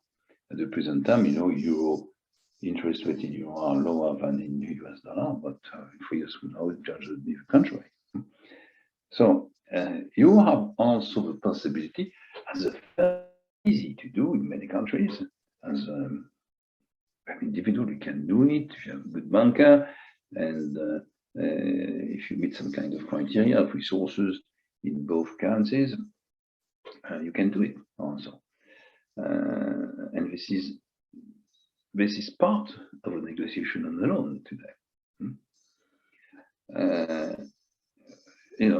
We have some kind of difficulties in Europe with loans which have been given by banks to their customers, their households, without any resources, outside resources, and with complete change between the value of their national currency and of the currency of a loan. There's a good example of that, and this example we explain generally to in the conferences or in the courses. Banks from Hungary, Hungary, it's in Europe, in the central part of Europe. In Hungary, banks 7 or 8 years ago, they distributed loans in Swiss franc. The currency there is a local currency, which is in fact partly pegged to the euro, but with a decreasing policy of the value compared to the euro, but about 3% a year. It is something like that. And of course, what's happened, is that the Swiss franc, value increased by 20% in 5 years compared to the euro. That means if you add, 20% and 3% of decrease of the value of the Hungarian currency versus the euro each year, you had a 30% difference. That means, families with local resources in local currency in Budapest, in Hungary, they had an increase not only of the level of interest, but of the level of the loans, of the amount of the loans. And there was no hedging policy on that. That means, of course, banks, gave or proposed these loans because at the time, at the beginning, of course, the interest rates in Swiss francs were much lower than the interest rates in the local currencies in Eastern Europe. But the fact the differences didn't compensate with the 20% change in the valuation of the euro compared to the Swiss francs, and after that, the 3% a year devaluation and decrease of the value of the local currencies compared to the euro. So many families were in difficulty because the design of the proposals of the local banks. So 5 flexible loans. I said a few words on that. I think I don't have any more to say on that. And carpet floors. I think I also said something for variable interest loans. For those of you perhaps who know that it's a bit complex in terms of calculation because you have at least 2 options, an option to define the floor, an option to define the cap, So it's a loan with variable interest rates generally, an option for the cap, an option for the floor. In most of the cases, we have a swap, which is in the hands of the borrowers in order to charge when he wants to do it. He or she thinks it's necessary to do it, to swap the interest rate, the variable interest rate against the fixed interest rate. So, they are very common, but they are very complex. And you need to understand the hedging policies, the flexibility concept, and also the option pricing of the risk on loans.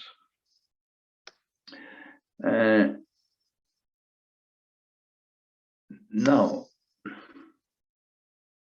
I show you what is the basis of biotechnology, and this was the same principle and same rule for the past loans. Come back to the question which was raised by some of you, The basic idea here in these calculations and these loans were that we had the constant, what we call constant repayment, equal repayment.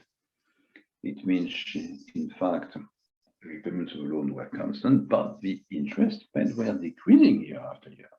Okay, so the total annuity paid is decreasing for each loan, but the repayment is constant. This technique can be used when Chinese firms produce after an investment cash flows nearly immediately because they have the potential to pay at the same time the interest and the repayment of the loan. When their cash management situation is improving on the project itself, is improving slowly or more slowly, they have better to go to constant annuities, which is that's the most classical system used, I think, in the world today.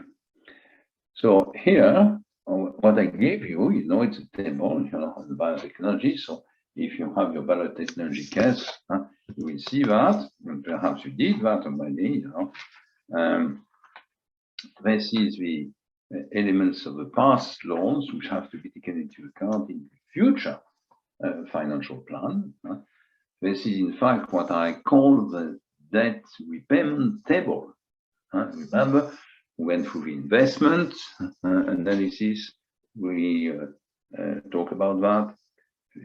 At the end, we have an investment plan. The investment plan is given. In the biotechnology case, it is in your case, you know, and you need also the repayment plan.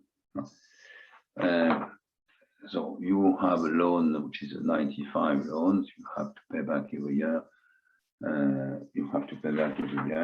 Of course, you start to pay the principal of the loan before the beginning of a new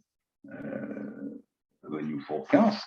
You have to do that, but you still have years of repayments during the period which is which has to be analyzed in the case. If you take, for example, the first loan here, the 95 loan or the 96 loan, you find that kind of element. Okay. So what you see is that the first years, you know, you have more to pay back, and these are the years also with the largest investment amounts. So it means you will need large amount of financial resources. Just don't forget that the interest paid are not here, they are in the income statement. Okay. So you can also say a few words, perhaps, on what's happened in terms of issuer of long and medium-term debt, and you will find, and I said if you want the Brazil, Mexican, and Argentinian case, you know, we have many different issuers. We have many different lenders, many different borrowers, and the technique itself is the same. Of course, generally we are dealing mainly with corporate debt, kind of public debt and private debt. It depends who is buying. It depends if it's done directly from the banks or the lenders to the borrower, or if it is made through bonds issued on the market. But you have also more specific kind of debts. One of them, it was the case of Argentina, Brazil, Mexico. One of them is because of sovereign debt, and everybody knows about the sovereign debt because we had crises, and particularly the 2012 crisis in many countries of the world. You know? So countries are issuing bonds on the market. And if you have a look to the amounts which are issued in the market, that's very, very large amounts. But it seems it's not so difficult, at least for countries with good rating, to issue these debts. This is the case of the US, of course, which is with the highest level of international debt. This is the case of a country like mine, France. We are issuing a large amount of debt every year, and this is very technical. You have a team dealing with that, you know, and so on. Very important. We have also more specific, we call it municipal or regional bonds, and they are issued by regions, issued by provinces, issued by cities, depends on the country and the structure and so on. And but this is also a large part of the market, which is generally quite unknown when not working with that kind of system, financial system.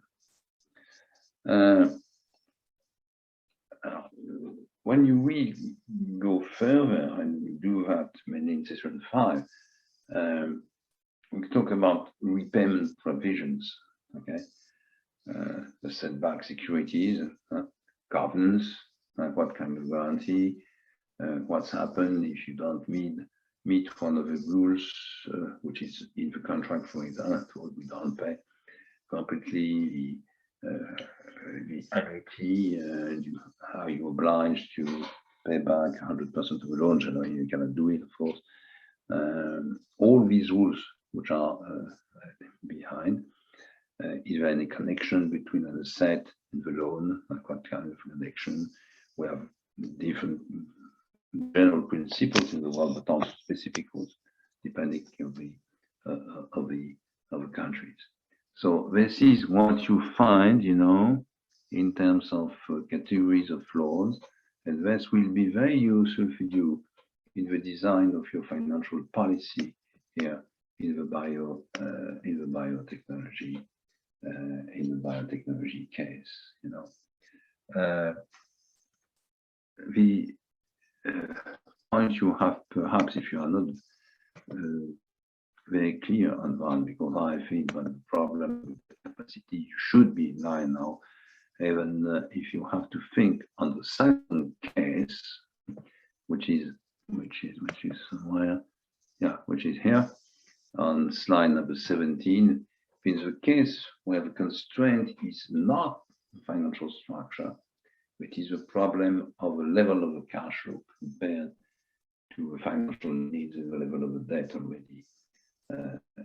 already obtained before.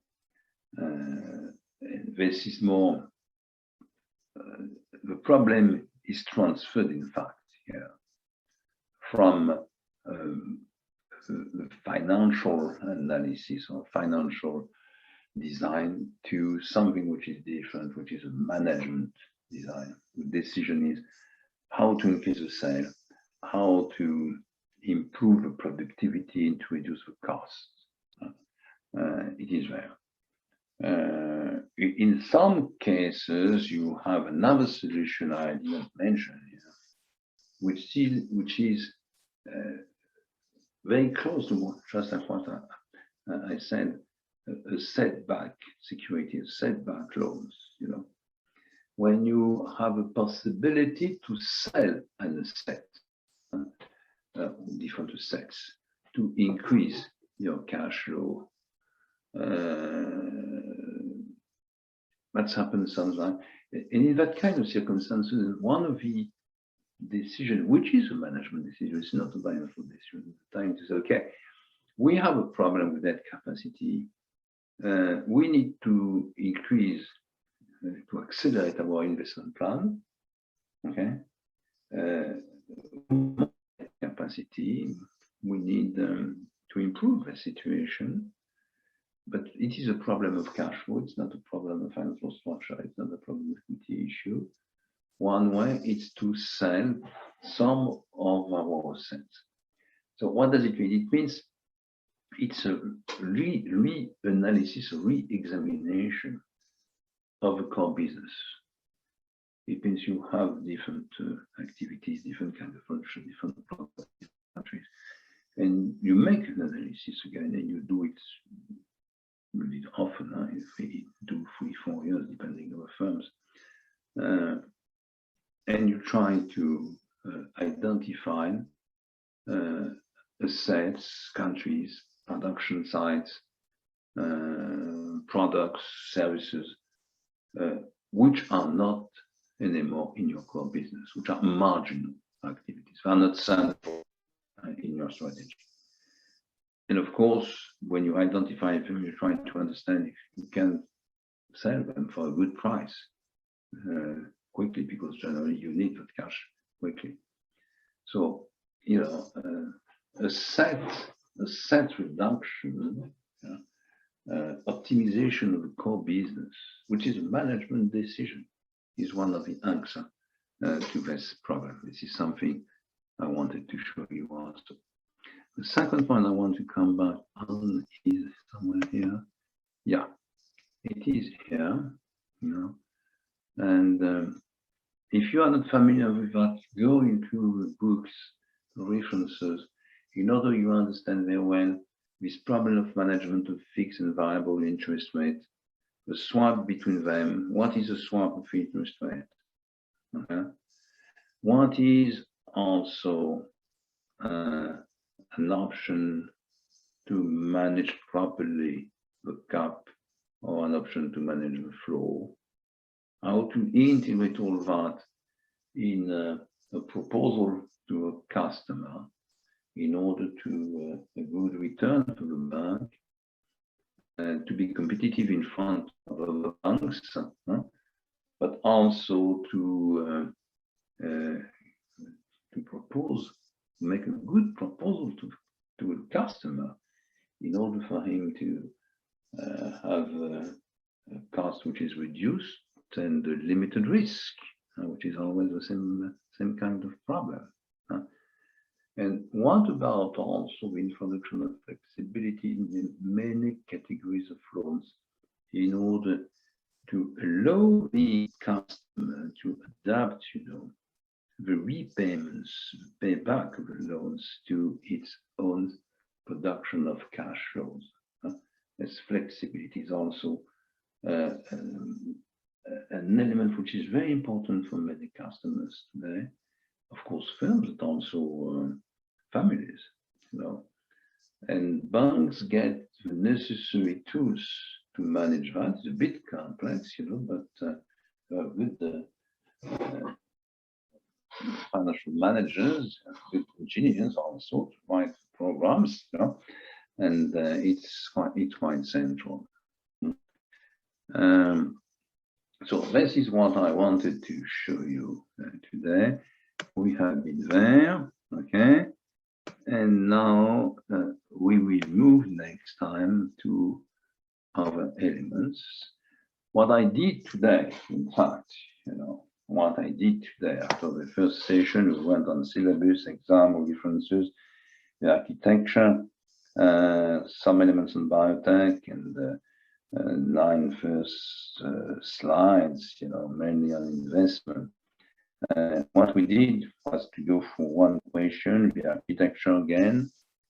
We explore part of this architecture, debt repayment, about financial plan, financial analysis, and we moved at the end to loans, debts, different structure, different hedging system, flexibility, different issuers, different customers, what they need, what are we doing, maturity also. We said a few words on that question. So this is what we did today. I will start the next session. The next session will be tomorrow evening for you, 7 o'clock as usual, 7 p.m. And we will start with the hybrid, or if you are American or English, you say hybrid or hybrid products, which is one of the main development of the last 20 years in finance, and you have to understand that clearly for the future of your business. So thank you very much for your attention, and I wish you a good night. Take care of you, take care of your families, friends, and we will meet again tomorrow. Good night.